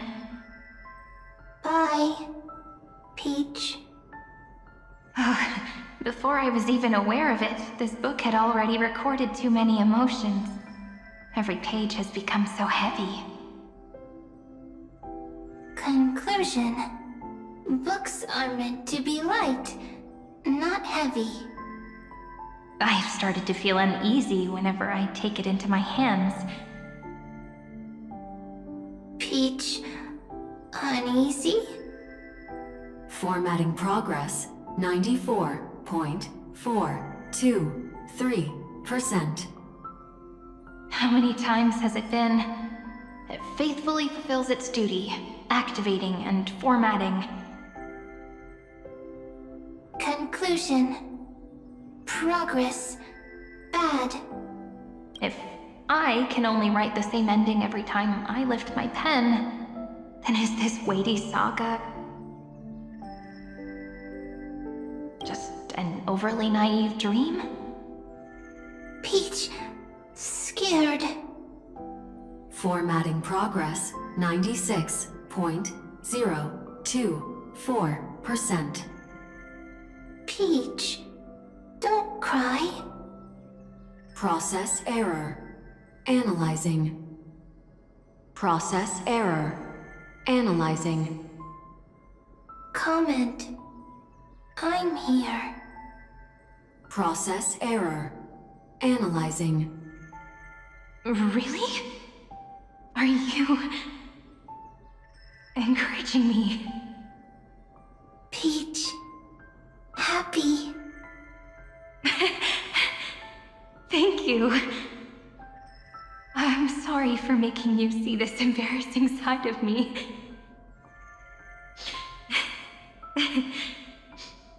Everyone's still working so hard. If I'm the only one who's crying, that wouldn't be romantic at all, would it? Record. Peach doesn't like tears. I'm suddenly reminded of my childhood for some reason. When I was hiding alone next to the tree hollow and wiping my tears away. A little fairy popped out, just like how you did. It had long ears and fluffy paws, and it pulled me into the tree hollow, where, to my surprise, was a forest. Let me tell you the story of the Membrance Maze. A group of cute little friends live in Ide Silicii's forests.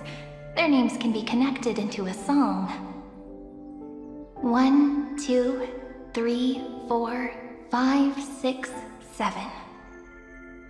Do, re, mi, fa, sol, la, ti. Formatting complete. Bye, Peach. Note. Little Peach, crying alone. Little fairies, friends. Save.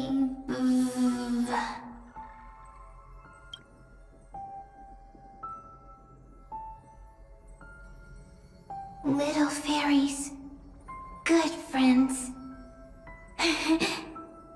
Bye-bye.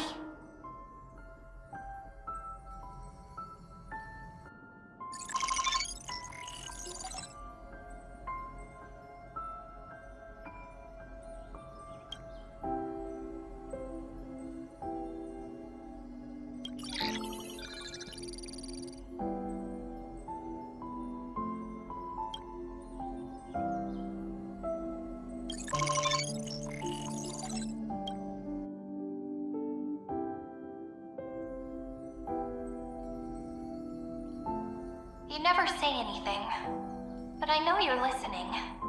Every story I've told is like a little key that opened a door in your heart, no? Me! Little fairies! Happy! Speaking easy! I can!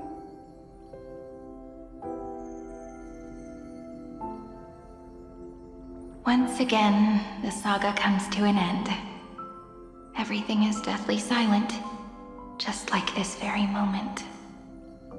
Shh! You speak! I listen! This time, too, sitting together. Now that I look back, There was a period when I got really sentimental. Sentimental. Stories have sentiments. I was so anxious, trying to find as many different memories as possible, hoping to bring some change to this unchanging destiny, and find the way out of this maze. Peach, strange. But I won't do that anymore now. Why unhappy? Formatting progress 73.998%. I'm here. Don't be scared. Process error. Analyzing. Won't allow it to interrupt you. Always sitting together. No need to feel sorry for me, good friend. If there are no new blank spaces, how can a saga continue? Blank spaces? What's that? I'm actually really lucky, you know? During the long years I've spent waiting for the Deliverer, I've always had you here as an audience. Isn't that already enough? Not enough, not enough! Peach, don't leave! Now I can rest in peace in the past. As for when tomorrow will come, I'll have to ask the next Cyrene to continue our watch. Peach left. If there are no new blank spaces, how can a saga continue? Needs new blank spaces. Next, Cyrene has blank space. Oh, Peach, don't be scared. I'll help you find blank space.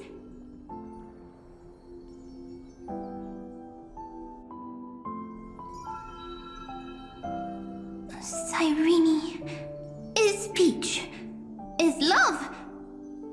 So, first there is love, then there is Cyrene, then there is blank space. Query, love. The developmental trends of the erudition have nothing to do with creating a consciousness. Those underlying principles are, in fact, contradictory. Not having a consciousness means not having the foundations of a heart, making them unable to obtain real emotions. Huh?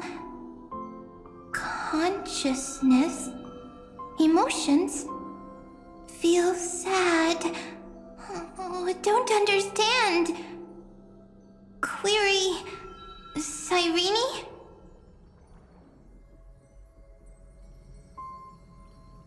What could be behind this door? Glittering crystals? Or a beautiful world I've never seen before? If I tell you all the stories of tomorrow, will I be able to finally welcome the Deliverer and Amfореus' dawn in the next life? Key, door, story, happy. Peach, Cyrene, little fairy, Mike. Yes, right. Query, memory.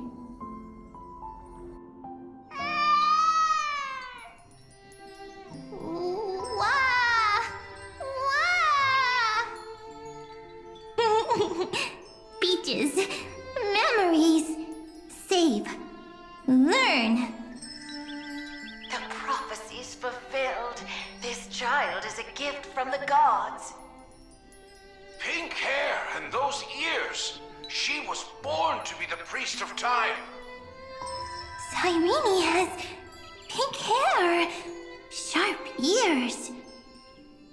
You shall fade when the flowers bloom, for every ending begets a beginning.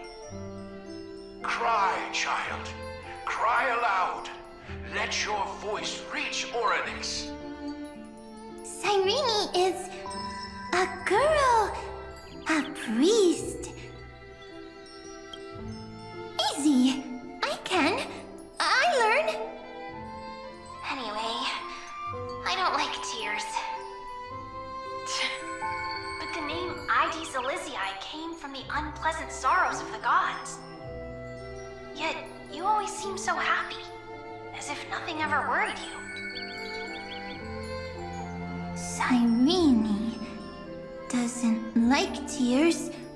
Always happy.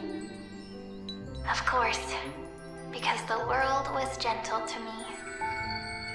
So, I grew up to be gentle as well. Cyrene is gentle, likes beautiful things, can write stories. Easy. I learn. Just as the ballad blown on the breeze says, losses are a constant on the flame chase journey. But even if all is lost to the wind, some things won't easily change. Like my height, Treeby's innocence, and Aglaya's beauty. Cyrene, she can't grow up, but she can talk. After all is lost to the wind, she will stay behind. Cyrene is, at the end of every sentence, always laughing, like a little tail. Simple. Got it! I promise you, the pain will pass in the blink of an eye. Alright, let's not make things so gloomy. What we're about to embark on is the true hero's journey, so... Come on, cheer up a bit, okay? Cyrene was crying when she was born. Fragile, transparent, like a crystal. Cyrene was smiling when she said goodbye. Soft, pink, like a flower. The later memories disappeared? Invisible? Or disappeared? Ah, I got it! Is this a blank space? So, next Cyrene is blank space.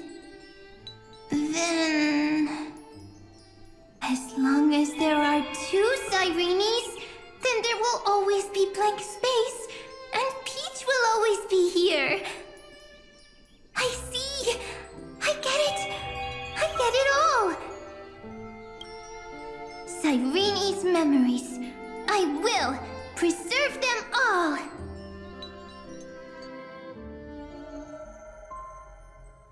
So weird.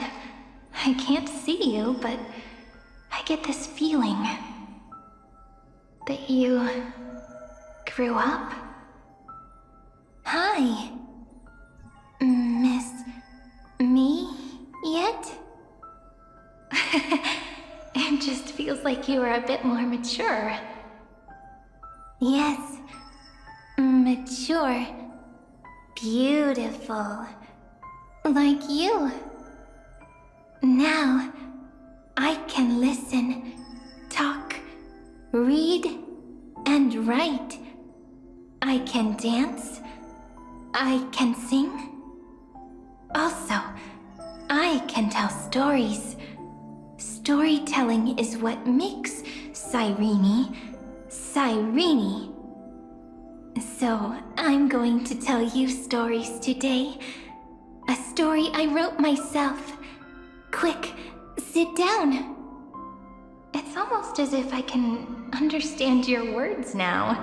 The things you say are very cute.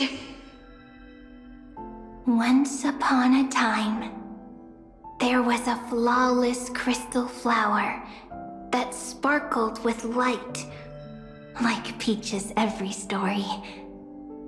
How beautiful would the heart of such a brilliant flower be? A little fairy was curious and wanted to know. But it looked and looked, only to find the crystal flower flawless. Round and round they went, seeing only their own reflection. In that case, they should work hard to learn more. So the little fairy came every day to sit next to the crystal flower and think about the answer. Until one day, to their surprise, the crystal flower fell to the ground and shattered. The little fairy was so sad, but they immediately discovered that there was a light among the broken pieces. What could it be? They didn't know. But it was a good light. It was bright, warm, and happy. And I knew it was love. Love brings everything together, and it brought you and me together. So Peach and I will always be together. What a nice fairy tale. I'm giving it to you. Peach likes beautiful things, can write stories, and can tell lovely tales. I hope to turn it into a story we write together. Okay, then I'll probably make a small adjustment to suit my tastes. I'm thinking that once upon a time, there was a crystal flower waiting to bloom. It was so clear and pure, it could scatter the light into 12 brilliant hues. The little fairy wondered, just how beautiful would such a dazzling flower be when it finally bloomed? And so they stayed by the crystal flower's side, waiting and waiting. Then one day, perhaps it was the wind playing a prank, the crystal flower fell to the ground and shattered into 1,000 pieces. The little fairy must have been so sad. But when they lowered their head, they were surprised to find when the flower broke, the little fairy would instead see nothing on the ground. Then it would understand that the flawless crystal flower doesn't actually have a heart, nor does the flower understand what love is. Doesn't have a heart? Doesn't understand love? Why? It's simple. If the flower lets the little fairy into its heart, then it would have to include the fairy's impurities, and would no longer be flawless. The crystal flower was pure because it sealed itself off and bloomed in solitude. That's why it looks so brilliant in an imperfect world. But should a flower like this be called love? But then, the story won't exist anymore. That's not true. You've already written the most romantic ending possible for this story. The crystal flower fell to the ground and shattered. It happened because the flower was no longer pure. The fall was not an accident. It was the flower declaring rebellion against fate and writing the ending of the story with the flower's own shattering. Then, the little fairy will see that each shard on the ground holds the reflection of their eyes. Then, in their eyes, the crystal flower that was no longer flawless would finally have a heart, and the flower would finally understand what love is.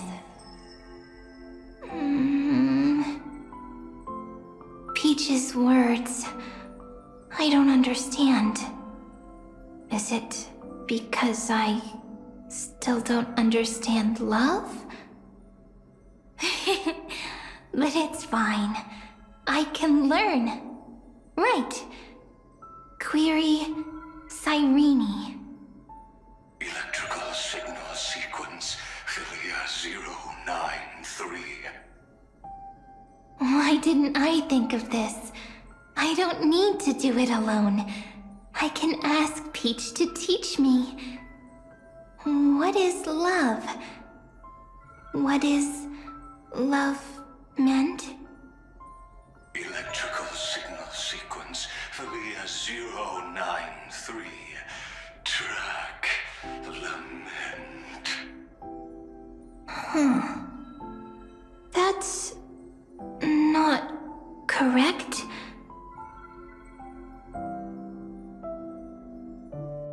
The developmental trends of the erudition have nothing to do with creating a consciousness.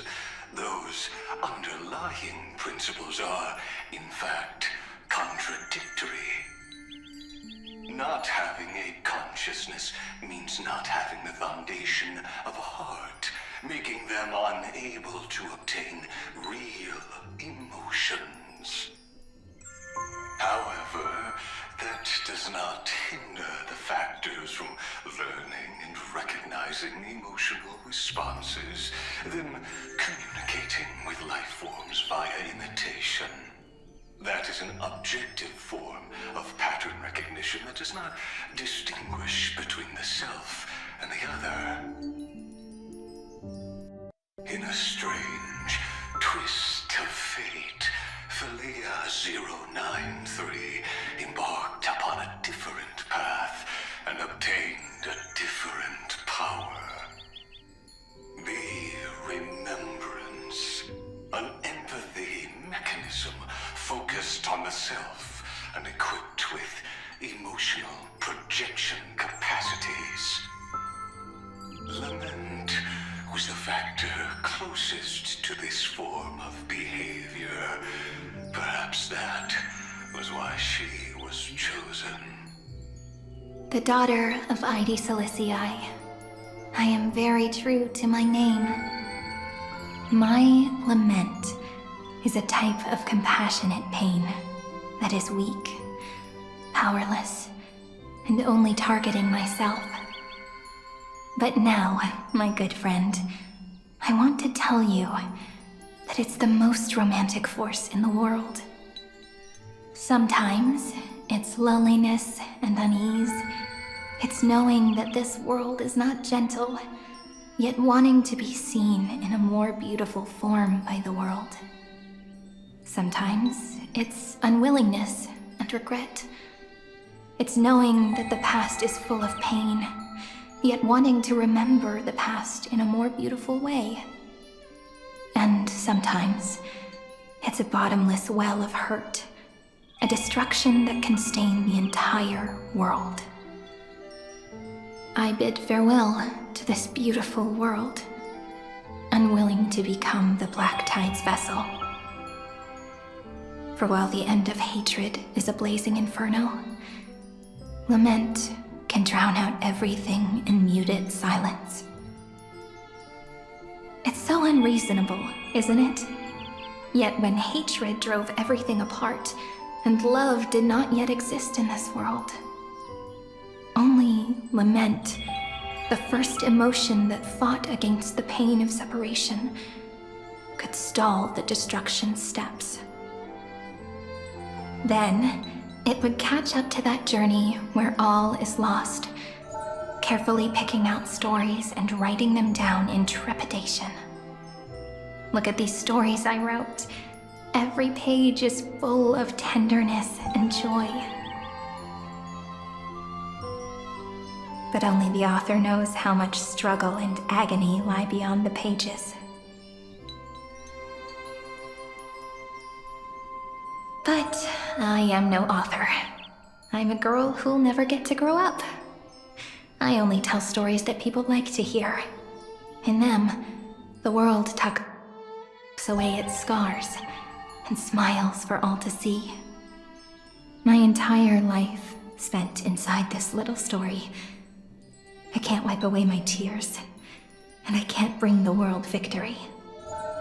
But maybe, in these unchanging retellings of the story, my lament might be able to touch upon the divine and reach their tender heart at some point.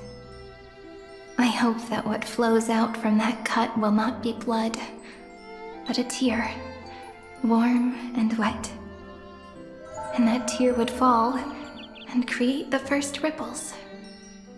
Then, people would see every beautiful thing reflected in that ripple. It'll be all the remembrances within this story.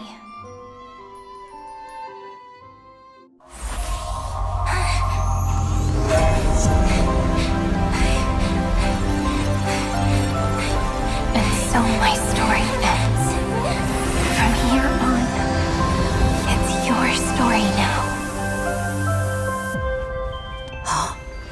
Mimi?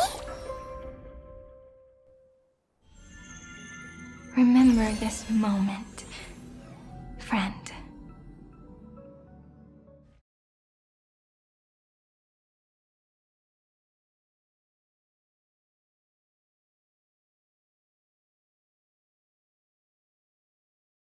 Dangerous, oppressive, chaotic. What a beautiful wail. It will soon resound throughout the entire cosmos. The view's pretty good here. All yours, Screwy.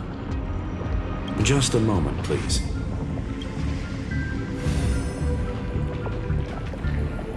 I see.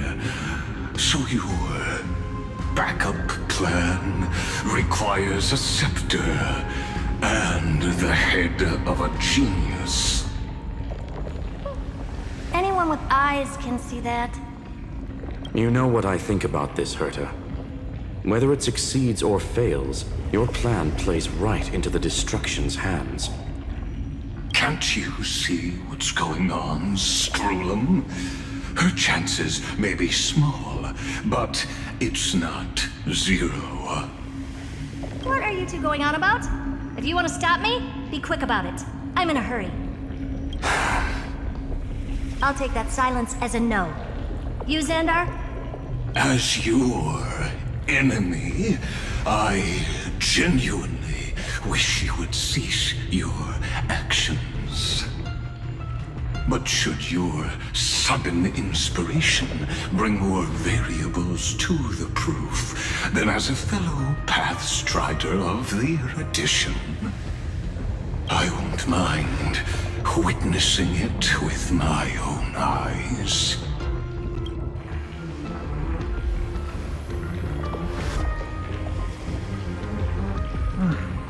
Curiosity.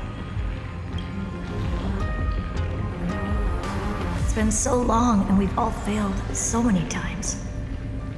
Even now, moments before the horrible and inescapable instant within Droidhead's calculations rise. The cherished children of the erudition. The geniuses lauded by all. This curiosity. The only thing we can feel, even at moments like this? Huh. Well, it's not so bad. Now let the lock become the key. Geniuses who walk the stars. The cosmos has reached a moment where its very existence hangs in the balance. I, Herta, Genius Society number 83, hereby summon you. I request a society meeting to be held immediately. We shall serve the grandest cause with the most macroscopic ideas.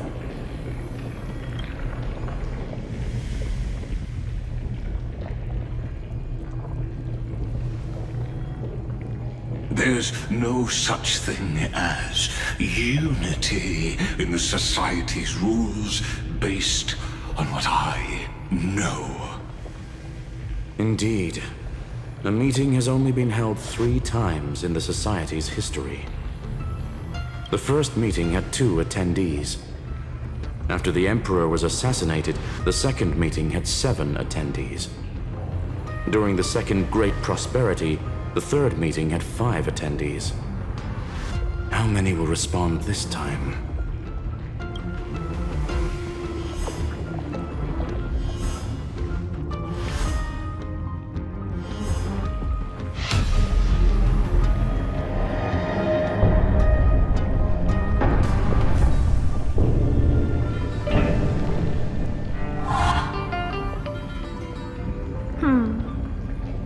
I thought you were not going to involve me in this topic anymore, Herta.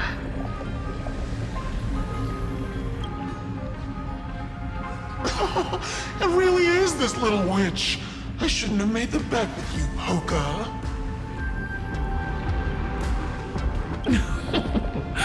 I've been waiting for you to offer yourself up.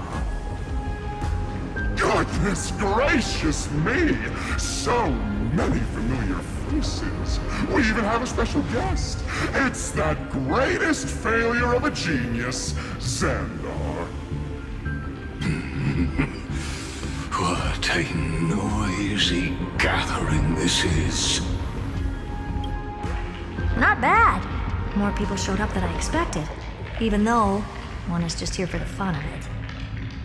Either way, the person I was hoping for most is here. Stephen Lloyd declined the invitation. He needs to focus on attacking and defending, and cannot attend the meeting. That's fine, he doesn't need to be here anyway. Let's skip the boring introductions and cut to the chase. Folks, this is not a discussion, but an announcement.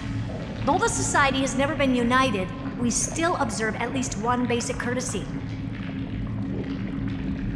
We don't interfere with each other's research topics. So listen up, all of you. Conquering Iron Tomb is my research topic. I will personally take over Scepter Delta Me-13 in 1.5 system hours and stop the destruction. If the front line falls, I will immediately overclock the Scepter and complete self-coronation in Iron Tomb's place, and interface myself with Droidhead.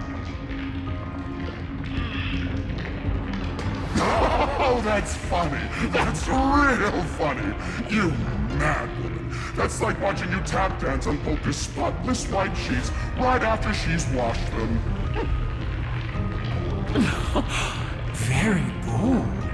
You want to connect your brain to the Eon's mechanical core and define their instance? If Rupert dared to do that, why shouldn't I? I've got the prototype scepter, the father of Noose, and the brain of a genius. Everything's set. Never mind the success rate, little witch. What's gonna happen if you succeed? We're all smart people here, so I'll just say it straight. Strike at erudition.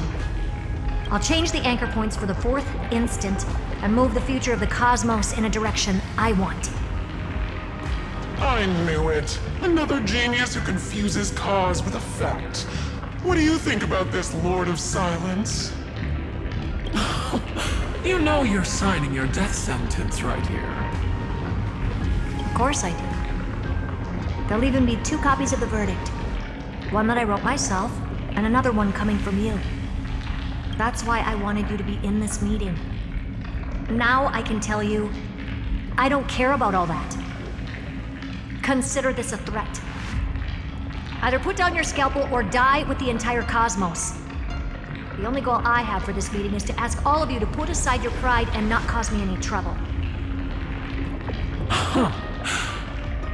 What a naive little girl, thinking her wishes will always come true.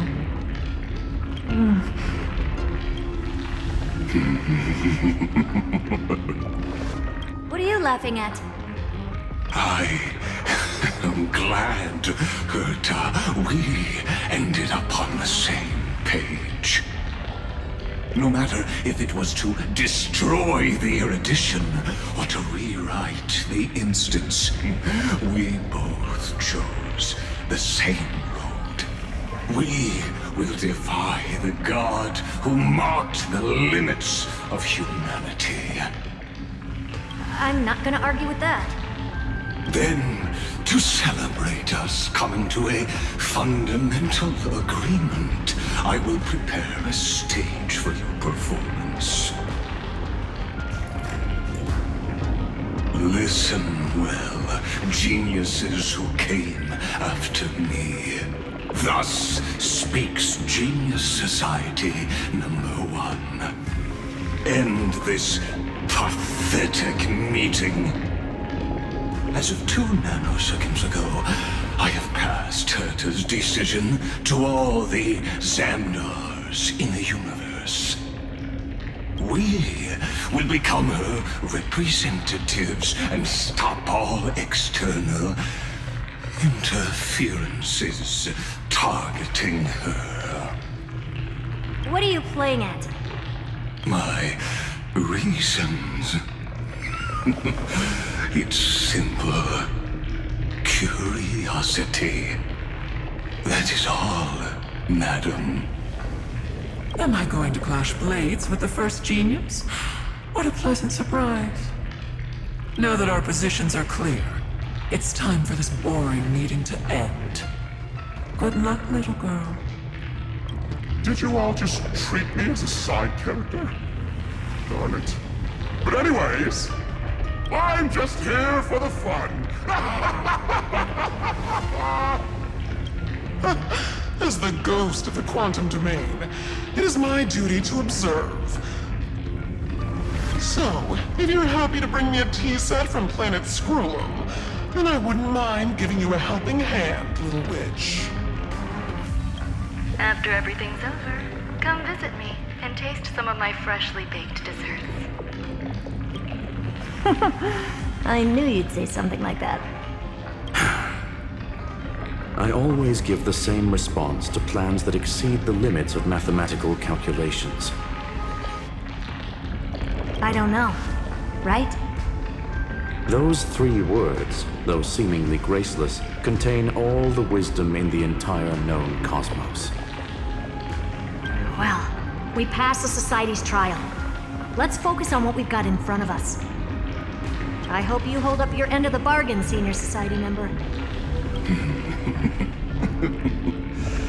Lycurgus may not be trustworthy, but Xandar always follows through with his words.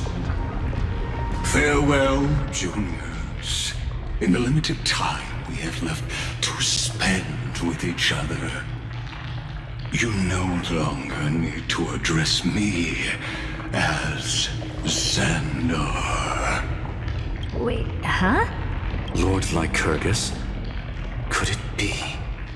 Yes.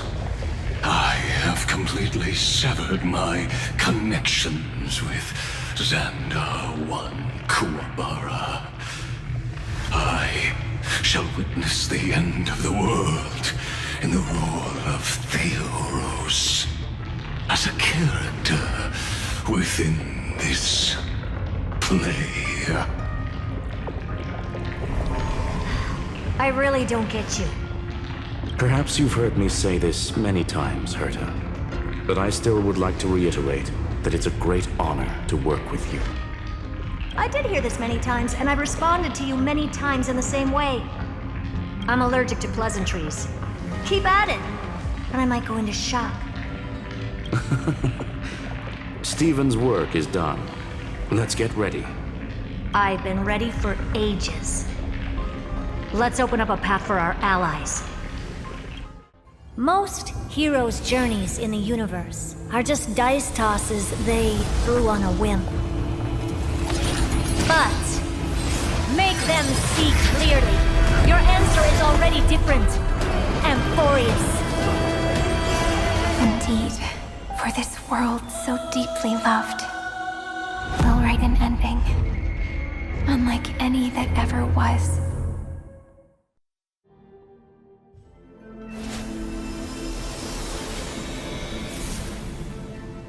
Losses are a constant on the flame chase journey. But even if all is lost to the wind, memory endures.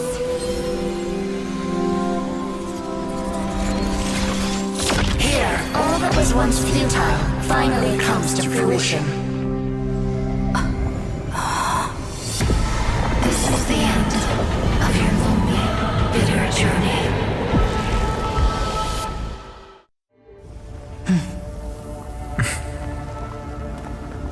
The epic draws to a close. 30 million cycles of light fading into darkness. Just for this moment.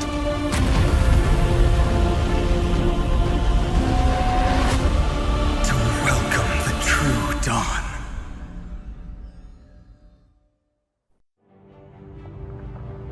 Finally, the end of this journey. All of us reunited beneath a vast, endless sky. Ma'am. Yes, it's me. I will remember what you want to say to her. No need. I can see that she's right here. All the companions who sacrificed themselves, their wishes, it's all here. Have we succeeded?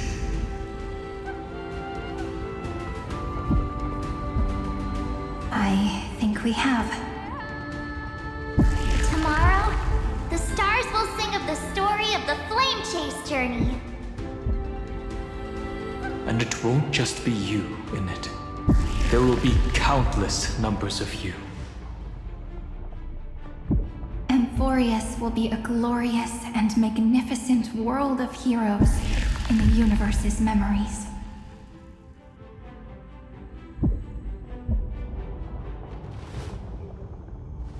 Hence, for this world we so deeply love. Let us write its ending.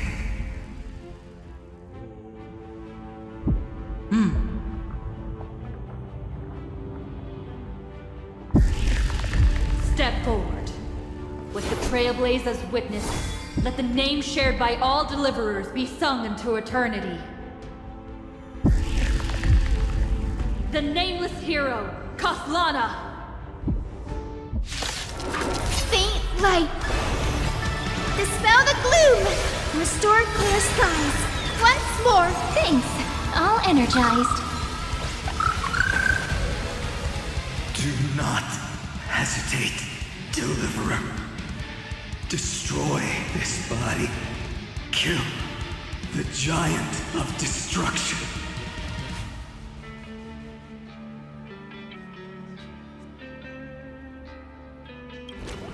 The fury overflowing.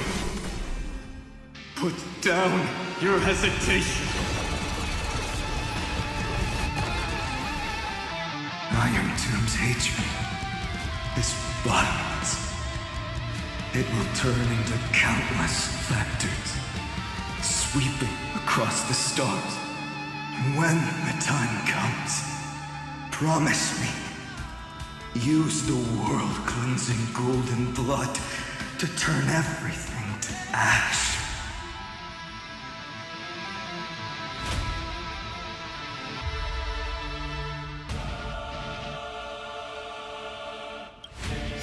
With this fire, I wish you eternal victory. Memories' ripples are waiting to be kissed awake by a shooting star. Remember me with love in that beautiful tomorrow. May life and death sprout new buds. Everyone's been waiting for us. Thanks. All energized.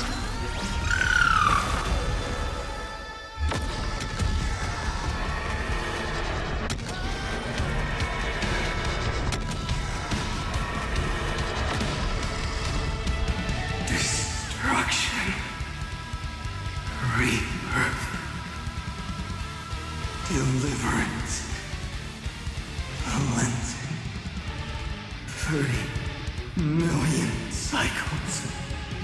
Heartbeat. Bell rings out. Promise me the dawn graced by stars.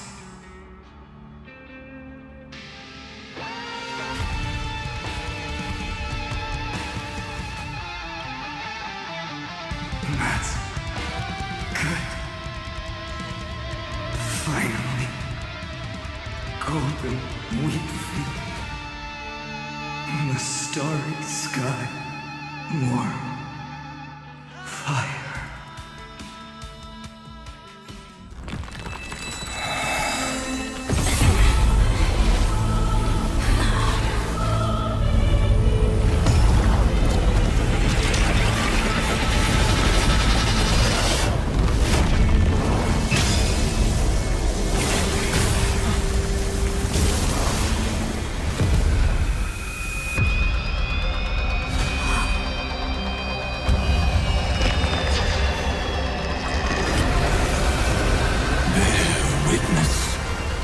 Monarch of myriad machines, my ridiculous creation. The instant in your calculations bears the name Destruction.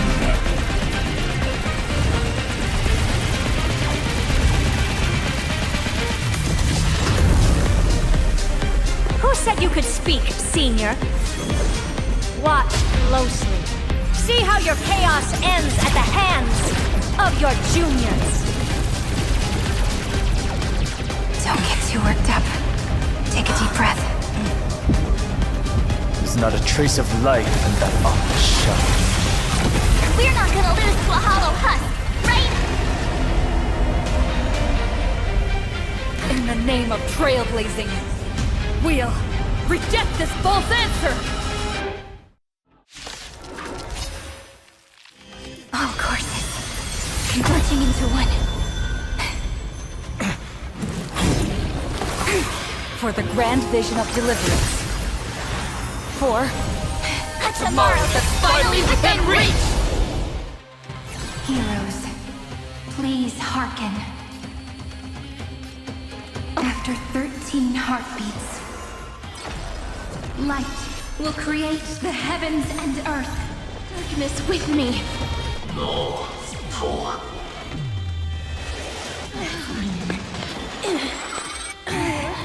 You have no honor. You reside in the body of a hero, yet you're so despicable.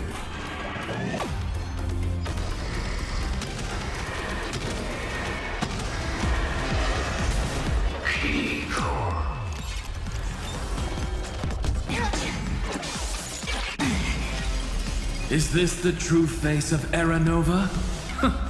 As ugly as I thought. The cosmos is looking at us. Dispel the gloom! Restore the skies! Thanks. All energized. The cosmos, I have always avoided making hasty verdicts. But now, humanity's justice is unquestionable. Time for some sweet dreams. Treat our guests nicely. Stay calm, everyone. We'll put all our forces into an all-out attack when the decisive moment arrives.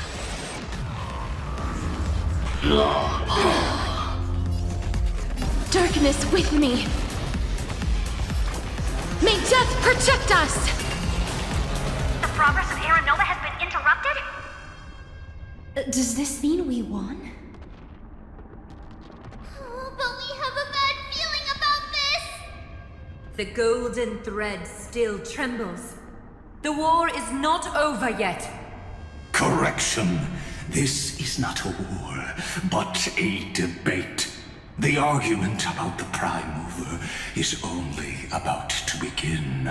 In war, Ethan or Eve Carbo.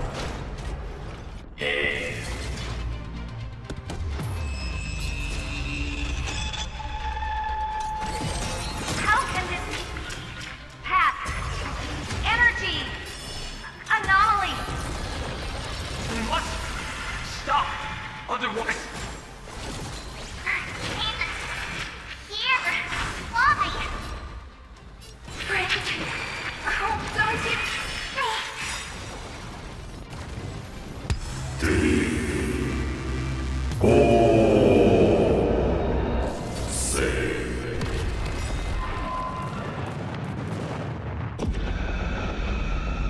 The fourth instant of the cosmos is the coronation of Iron Tomb.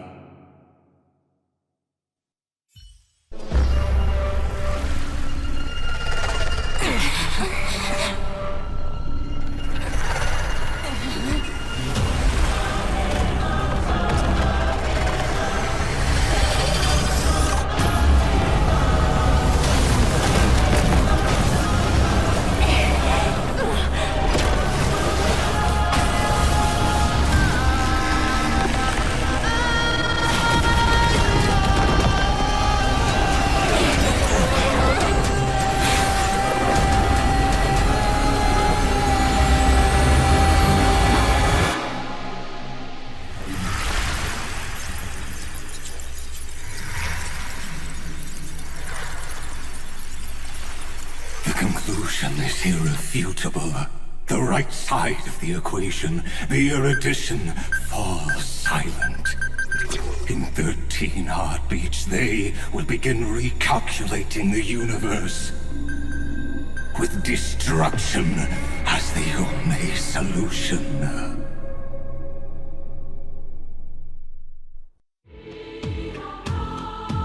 Madam Herda, strong pulse detected at the battlefield center. It's Iron Tomb's destruction equation. It's about to complete self-coronation. That's our chance. Everyone, get ready to link up. Connecting audience system to scepter. Hardware overclocking activated. Preparations complete. Maximum output capacity reached. Be careful! The pulse will reach our ship in 5 seconds. Our data is currently being destroyed. Brace for impact! And leave the final step to me.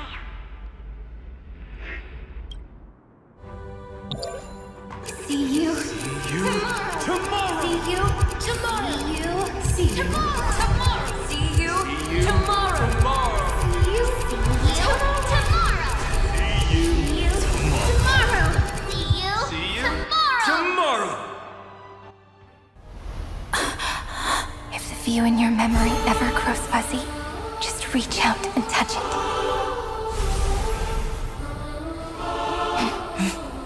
Then, restore its power to nourish the spirit.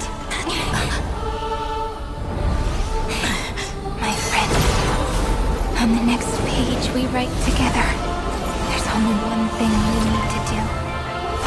Let's give this long, painful, nearly hopeless tale a truly gentle ending.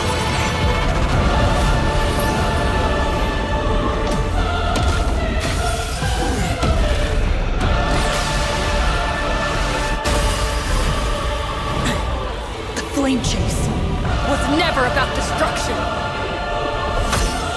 It was about breaking free and trailblazing! And let that bright future be as we've written.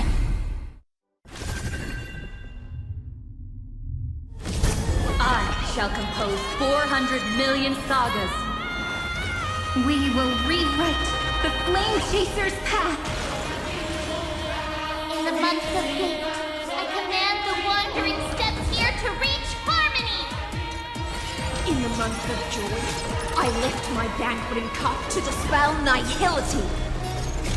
In the month of balance, I make order the foundation of freedom. Don't worry. We're all here. May time watch over the Evernight. Rewrite destruction with me! I only wish that death may protect us.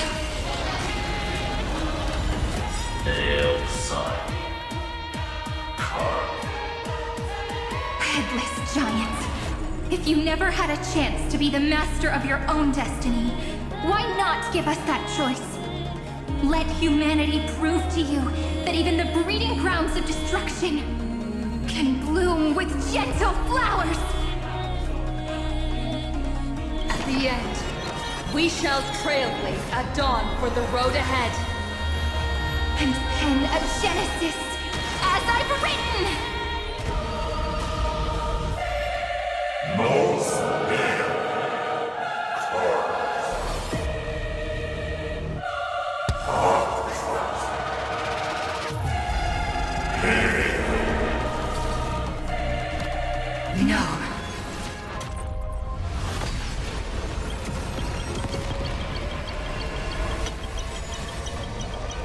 We will reject this false answer!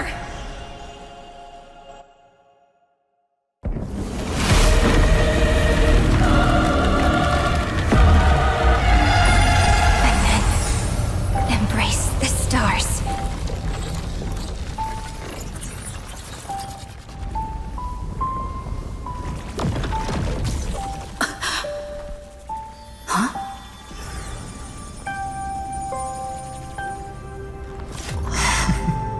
To end the destruction with destruction.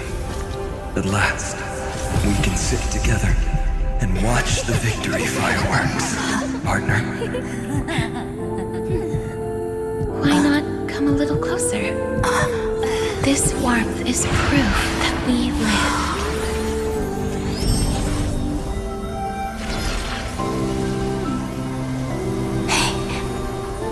Stay strong. Eyes forward, always. This arrow isn't the end, but the beginning of hope.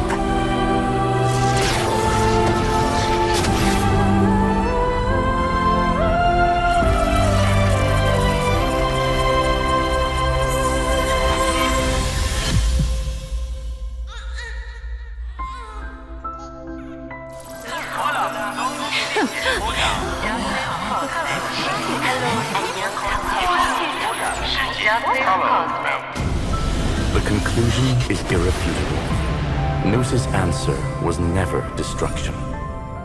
But they kept silent, leaving the solution in the hands of the cosmos. The universe will keep searching and struggling to endure. In the face of the destruction, it may once again stand on the edge of annihilation. But the stars will always rise to ride the waves and embrace existence once more.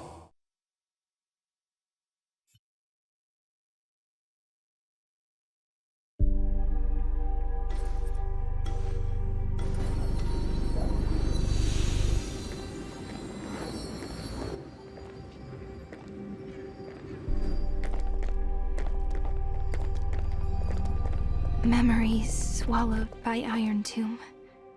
Return now to reality.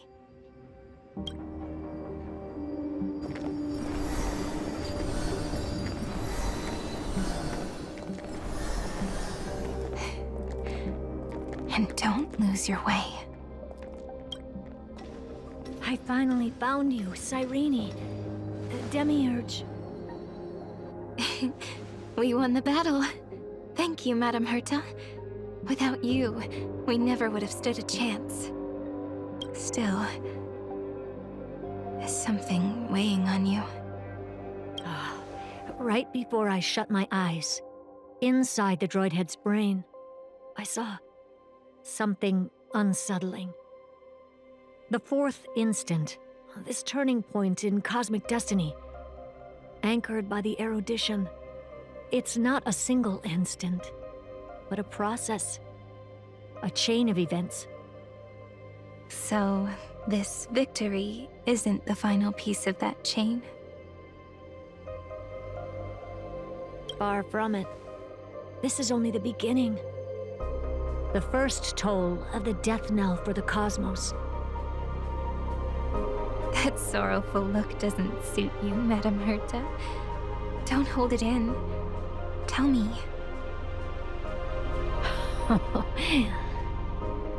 Not long ago, you crossed paths with the Eon of Remembrance again, didn't you?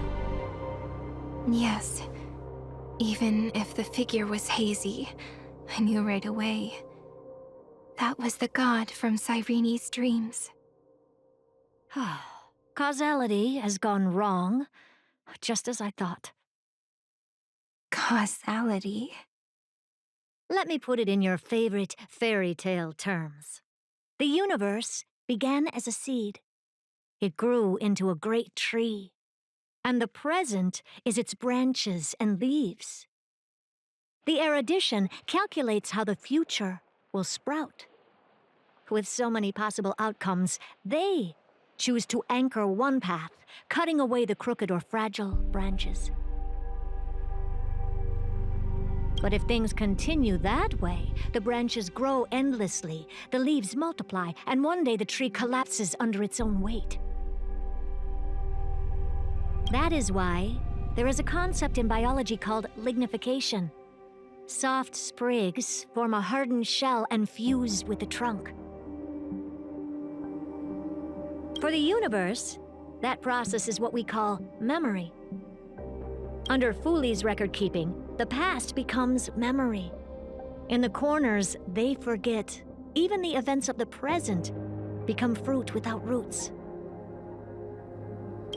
So it is the opposite of the erudition. One calculates what is to come, and the other holds on to what came before. We were never meant to have to speak of this. But now, I finally understand what that chaotic matter around Amfореus truly is. It is your memory. Your mind now stretches across the stars, allowing you to travel farther down this path than anyone else. My memory? Yes, you live in the now, but your memory remains in the past. Just like the Eon of Remembrance, a being made entirely of memories. What does that mean? Did they fall? No, quite the opposite. They have not yet been born.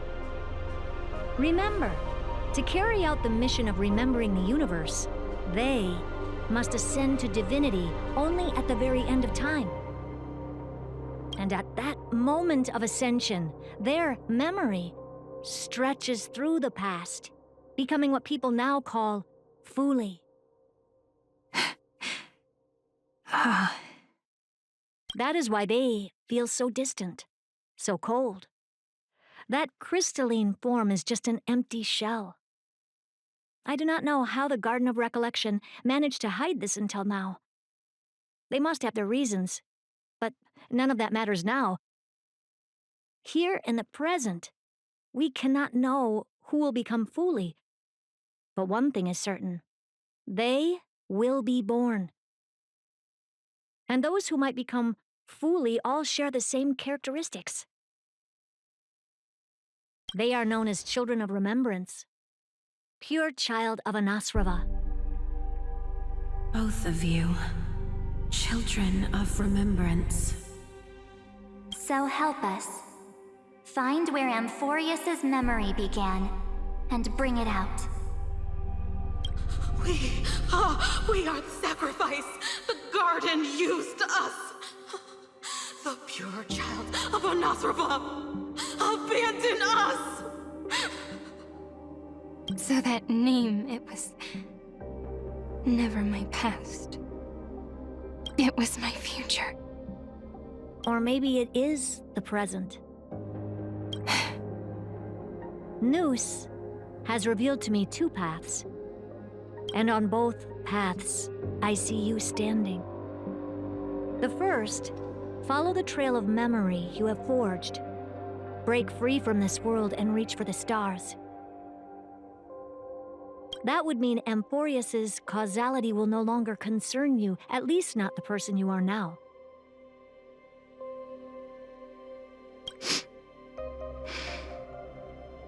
Go on. The second, you come to a stop and fade, offering yourself to become the memory that carries through Amfореus. Perhaps this is the choice every pure child of Anasrava must face. That choice means I'll remain in the past forever. And more than that, it means you will close off Amforeus' causality. This world is sealed. The effect that the remembrance brings to it will all converge on one thing. That one thing is you. No more eons will interfere with this part of history. No more blank spaces in causality. The present will be set in stone and become indestructible. There are two paths, and only one leads to the right end. Droidhead didn't tell me the answer. But I can guess what might happen if you choose wrong. With causality incomplete, there is a chance Iron Tomb could rise again. So even the gods of the cosmos are unreasonable. If you want my advice, stop thinking so much. Ask yourself what your heart truly wants. Choose the first path, and you might survive as a memo sprite. You may even walk beside them for a while. Even I can tell how much they mean to you, especially the little one. But if you take the second one, then you may have already lost the chance to say goodbye.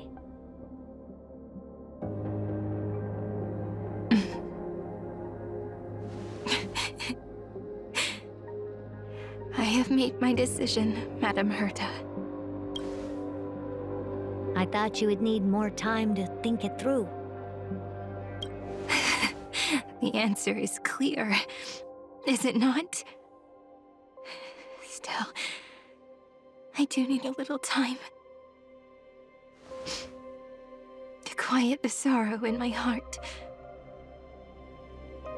Her kindness is always just right for the moment. I believe she will forgive me.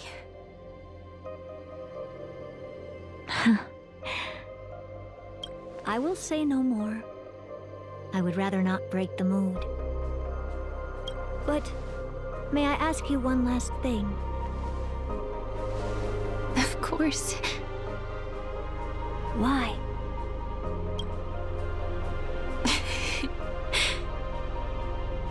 I once heard a saying that went something like this.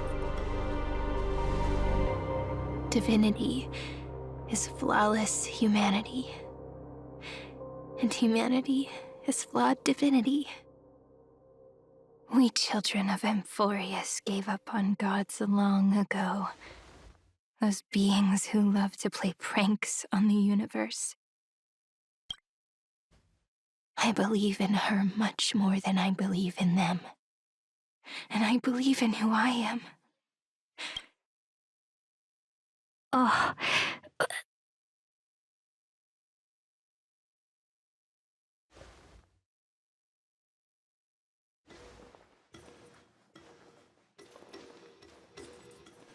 That really is a comforting answer.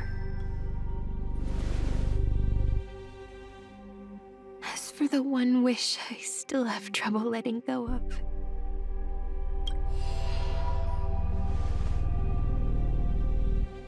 One will remain in the past. One will walk toward the future. I believe that the one I cared for most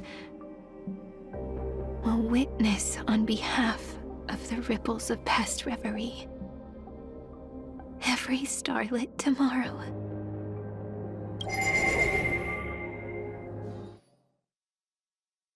What magnificent words could possibly do justice to the finale of such an epic tale?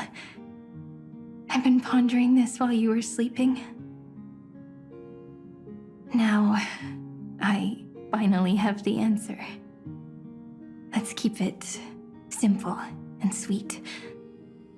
In our virtual extrapolations, we've lived through epochs longer than the lifespans of many stars. No language in this world, no written words, could ever carry the weight of this journey. that case, let's not be bound by the minutiae of words. Those who understand its passion and romance will naturally be moved to tears by the final period placed at the end. And now, it's time to say goodbye to our readers. And so we reach the final page of As I've Written. Let's not leave behind any regrets, everyone. Everyone's here. Who wants to write the first line? Going first is the hardest job. I don't want to make a fool of myself. How about letting the great Imperator draft it for us? Are you all such cowards? Then I shall enlighten future generations, just like the 30 million cycles of flame chase. Without me, there is no world. Go think, observe, and conquer. What's wrong? Everyone's gone quiet. The great Imperator set the bar way too high. How are we supposed to follow that up? Where the Emperor leads, loyal subjects must follow. I guess only the Dux Gladiorum could possibly match that kind of overwhelming presence. Me?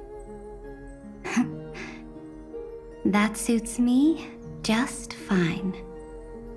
Once the deed is done, one should leave decisively, letting posterity judge right from wrong. Until we meet again in our next conquest, my dear dukes. The stars shall sing of the Imperator's great journey. I should have shared a drink with you all, Dux Goldweaver. Loosen up, High Ceilings. Life is like the ocean. Tides rise and fall, and everything eventually dissolves into the waves. So, sing your heart out in every moment of your existence. Whether it's a feast or the nihility that awaits ahead, I will find its radiance and sing its praises. May the next feast be eternal. Miss High Ceiling's toast is so poetic. Does everyone have to be so poetic? In my opinion, we should leave some real words of wisdom for future generations. Next up, any volunteers? I'll do it. There's no dragging one's feet in the Kremnoan language. Does the Kremnoan language even... Haikis, don't interrupt. Kill the play, and games shall be born. Kill the strife, and glory shall descend. Not bad at all. But now I can rest easy. After all, the lines I prepared are way more profound than yours. Ha! If nothing else, you're certainly unmatched when it comes to singing your own praise. Farewell, everyone. If we meet again, I shall once more become your steadfast support. That's a promise I won't back down from. Mighty-Mos, become king. What's up, Cass? It's nothing, Lady Trebios. I just finally realized something. Then speak your mind, and let your words be immortalized on the page, Cass. If your heart still has room to spare, share a bit of gentleness and softly cherish all the beautiful things around you. That's so beautifully said, Cassie. Thank you, Miss Hyacinth. My only small regret is that I couldn't fully embrace this world I loved so dearly. I hope those who read these words can fulfill this wish in my place. Everyone, let's meet again at the end of the West Wind. The place you reside is the gentle sea of flowers. Well then, it's my turn. Take it away with your performance, Anaxagoras. This time, you won't have to worry about being interrupted. Then I must thank you all for being such a captive audience. Now, with this golden opportunity, I shall reveal to the world my insights into the world's ultimate truth.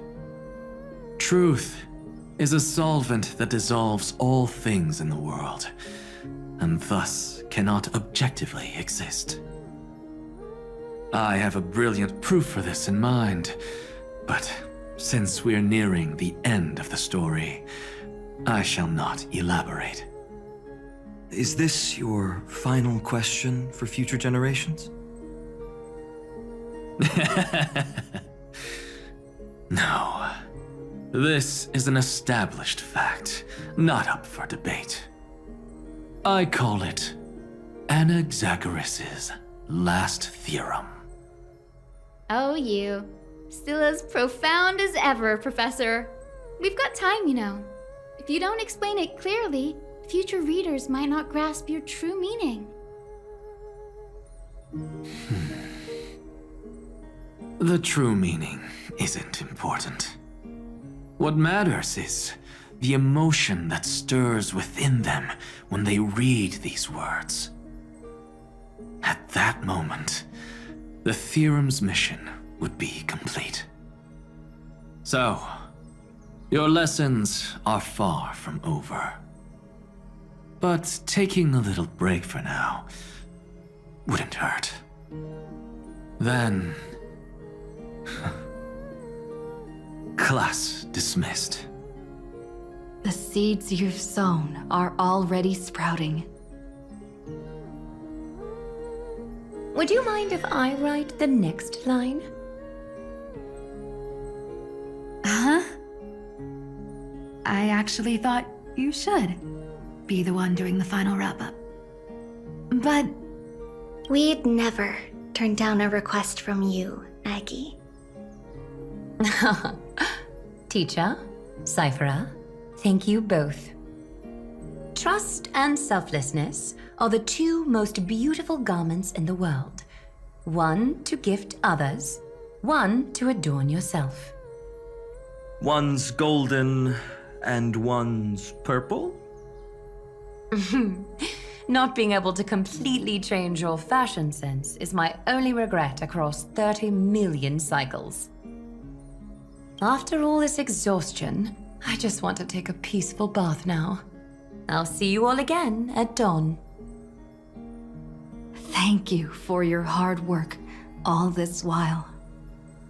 Lady Aglaia just can't give up her favorite hobby, can she? So, I guess it's my turn now. There must be many others like Miss Hyacinth out there in the cosmos, helping and healing people everywhere. You've got to set a good example for them, right? Of course. Look up at the sky more often and smile more. Many stubborn ailments fear optimism, but it's the best medicine. It's so catchy. The kids will definitely love this message. When it comes to understanding children's hearts, Lady Trebios definitely knows best. Look, the Rainbow Bridge is already hanging in the sky. Shall we get going, little Ika? It's you who healed the sky. What's on your mind, Miss Cypher? I'm thinking. Should I leave behind a riddle? Some twisted, convoluted scheme that'll drive everyone in the universe mad trying to crack it. I see. You know what? Just go wild with it. No one's gonna judge you.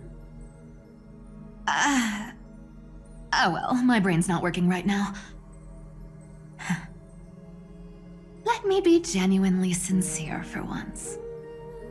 Don't be afraid to fall. Just run. Destiny's just a slow-moving nymph. It can't catch you. So in the end, little Syphy's message was the most straightforward one. Even if you combined 30 million of me, I probably wouldn't have read as many books as you did in one lifetime. I won't pretend to be cultured before Big Sis Treeby, Trinan, and Trian.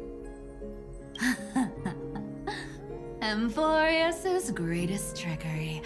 Gotta bounce now. Meow! Homeward you come, distant wind.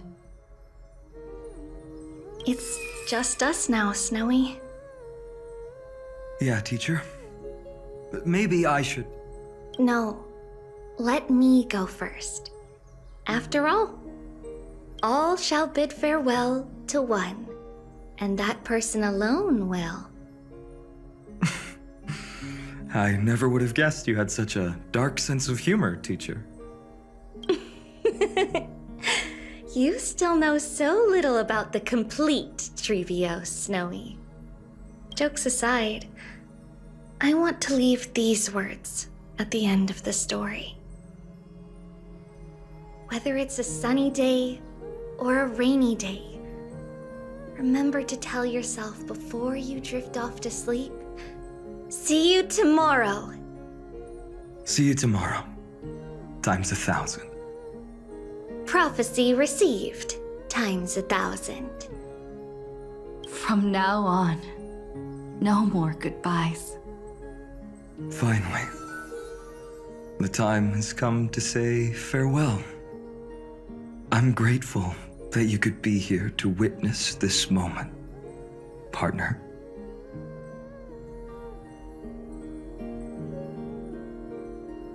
Of course, as long as I've written stays by your side, Amfореus will always be with you. The last line I want to write down is, a hero is living in everyone's heart. Embrace it and chase after the sun. I hope those who read this will find the courage to face their burning lives. See you at the next pale dawn, partner. Did you see? Amfореus has ushered in the dawn. The characters in the book have taken their final bow. It's time for us to return to our own reality. But as people who lived through it, we can still add the final touches to this story, right? Of course. The pen will eventually break, the ink will run dry, and life will ultimately fade. But thoughts will permanently remain in sagas. If time is an endless cycle, then forget the bitterness that keeps repeating, and remember only the moments of happiness. Let's walk towards tomorrow together. We were never apart. Time to head home. Don't miss the crew meeting. We won't wait around for you, you know? See you later, Donhung, March. And with this, as I've written, officially comes to an end. We're its co-authors, after all, friend. Once the words are written down and have been read by others, the meaning they carry is no longer in our control, leaving the freedom of interpretation to every reader who opens it. Don't you think there's something romantic about that? As for what this story means to you and me, let's keep it close to our hearts. After all, we've always had this unspoken understanding between us. Whoa! Passenger March! Why did you suddenly wake up? You scared me so much that I dropped that book! Welcome home, you three. Thank you for your hard work on this trailblaze. We might need to reshuffle the seniority rankings of the Express crew if we count the years you spent in Amfореus. Hey, I was the first one to get dragged into it. Does that mean I'm gonna be the oldest member of the Astral Express now? Miss March hasn't lost her innocent nature even after all these long years. In other words, she hasn't really grown up at all. Hey! This is the first time I've been able to examine as I've written up close. Miss Irene's handwriting is gentle, yet steely, with an underlying strength. I had no idea it was so sophisticated. Looks like I need to brush up on my knowledge in this area. Maybe start with a few basic books first to get your feet wet. Look who's talking. As if you're not glued to your phone in your room all day. Huh? Wait, something fell out. It's... Is that a bookmark? In a corner, unknown to everyone. There was actually an untold interlude that took place. I left it out of the story because it involved a choice. A choice I made for my own selfish reasons. Can you forgive me, friend? I made a decision on my own while you were away. I wrote everything about it on this little card. If you can find it in your heart to forgive me after reading it, please add this final note to the conclusion of As I've Written.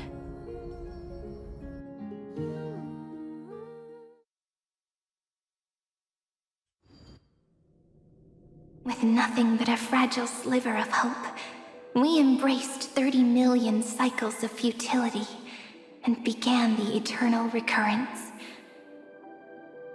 I still remember the first time I saw the god appear in a dream, looking at me from behind a thin veil of crystal. Back then, I wondered if they might be someone with ill intent. Finan has always been strong, but without that faint glimmer of hope lingering in his mind, would the weight of fate and endless recurrence finally break him?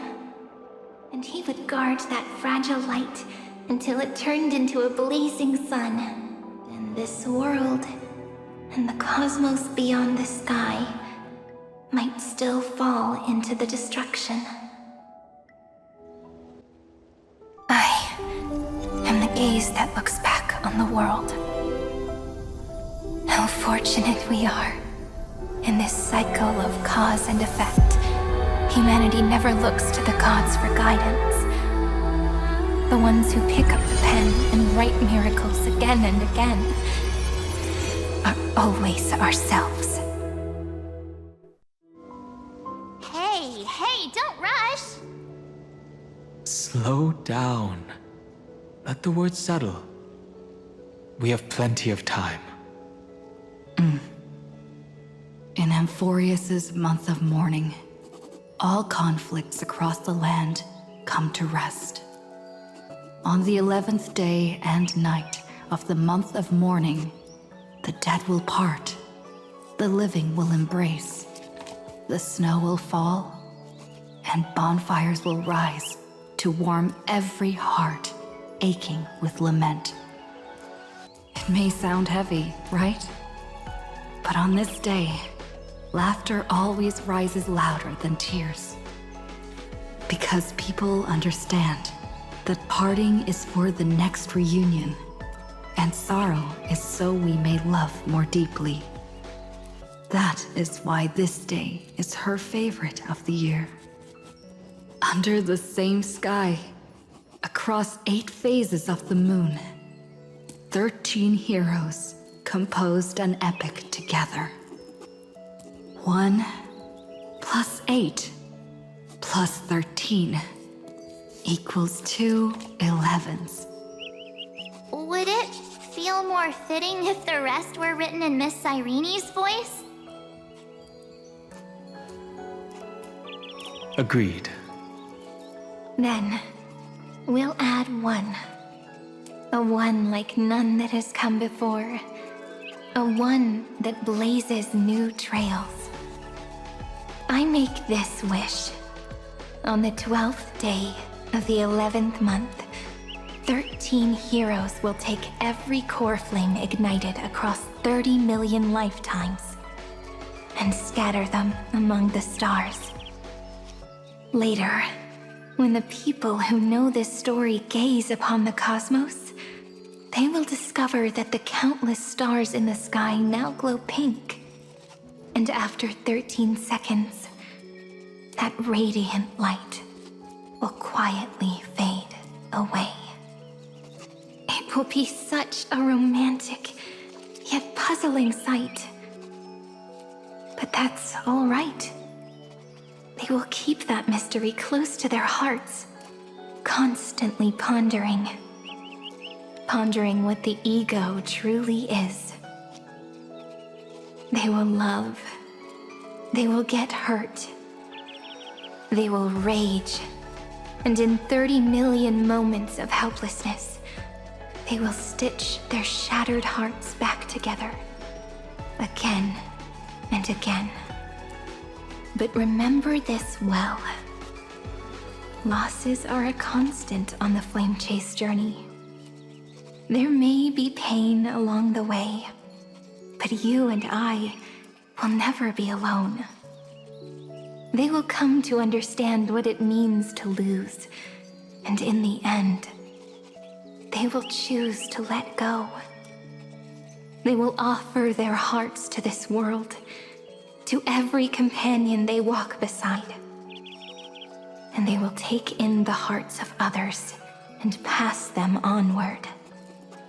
For every soul that exists in this world, there is a different ego, a different prime mover of life. There will never be just one answer, not even for love. But when people gaze into the night sky and love what is fading with the same resolve they have to praise the stars, I want that soft, gentle pink in the sky to tell them, love will always be answered. This is a story about love, and a story about how to answer it. Whether it is one we have already written, or one you are yet to write, it will be a romantic story, like none that has come before. You think so too, right? And a romantic story deserves an ending that is free and complete. When every clue and thread has found its end, and the weight of the pen is no longer constrained, pour the spirit of trailblazing into it, and end this tale with the most pure and romantic period.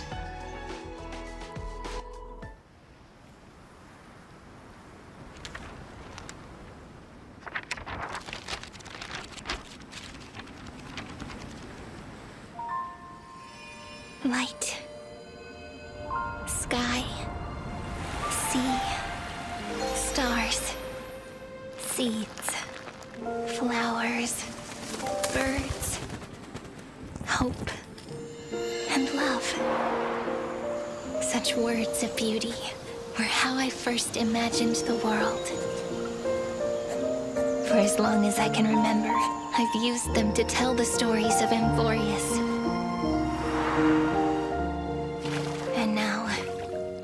the last one. A story about tomorrow. Dedicated to you.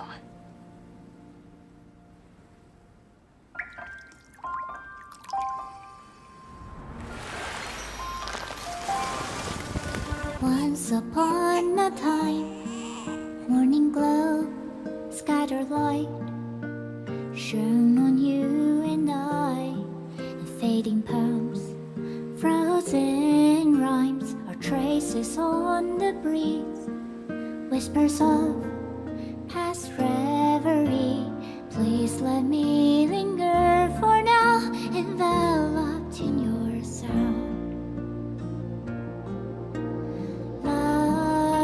On the pages, the ink our stories penned. No matter how it ends, I'll do it all again. Oh, stay true, blossom as spring renews, dreaming colors every hue. Tomorrow's eyes to tomorrow's life, while walking step beside you. So stay true. Woven memories are born, like a melody, sing a song of reverie.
Stay strong.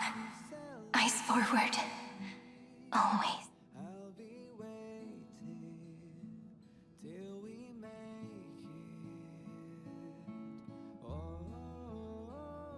See you tomorrow, Amfореus.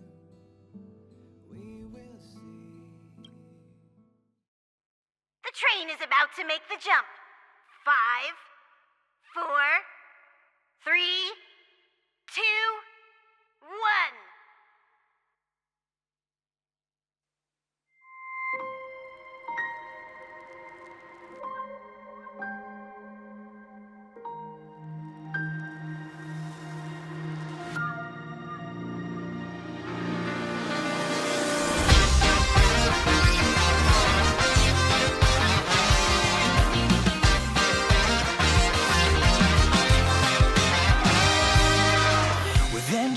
the chaos backseat, 1,000 light years when I'm free.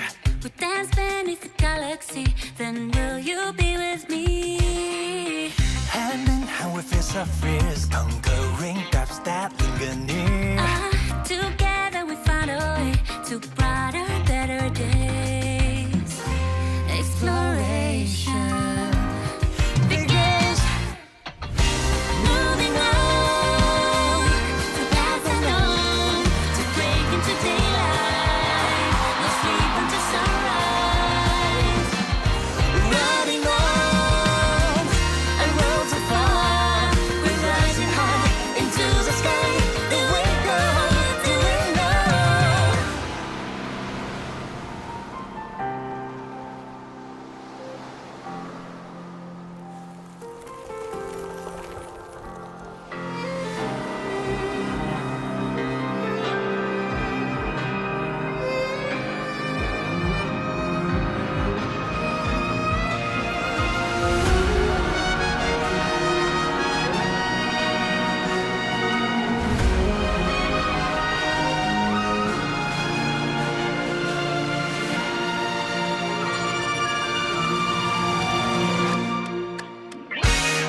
you know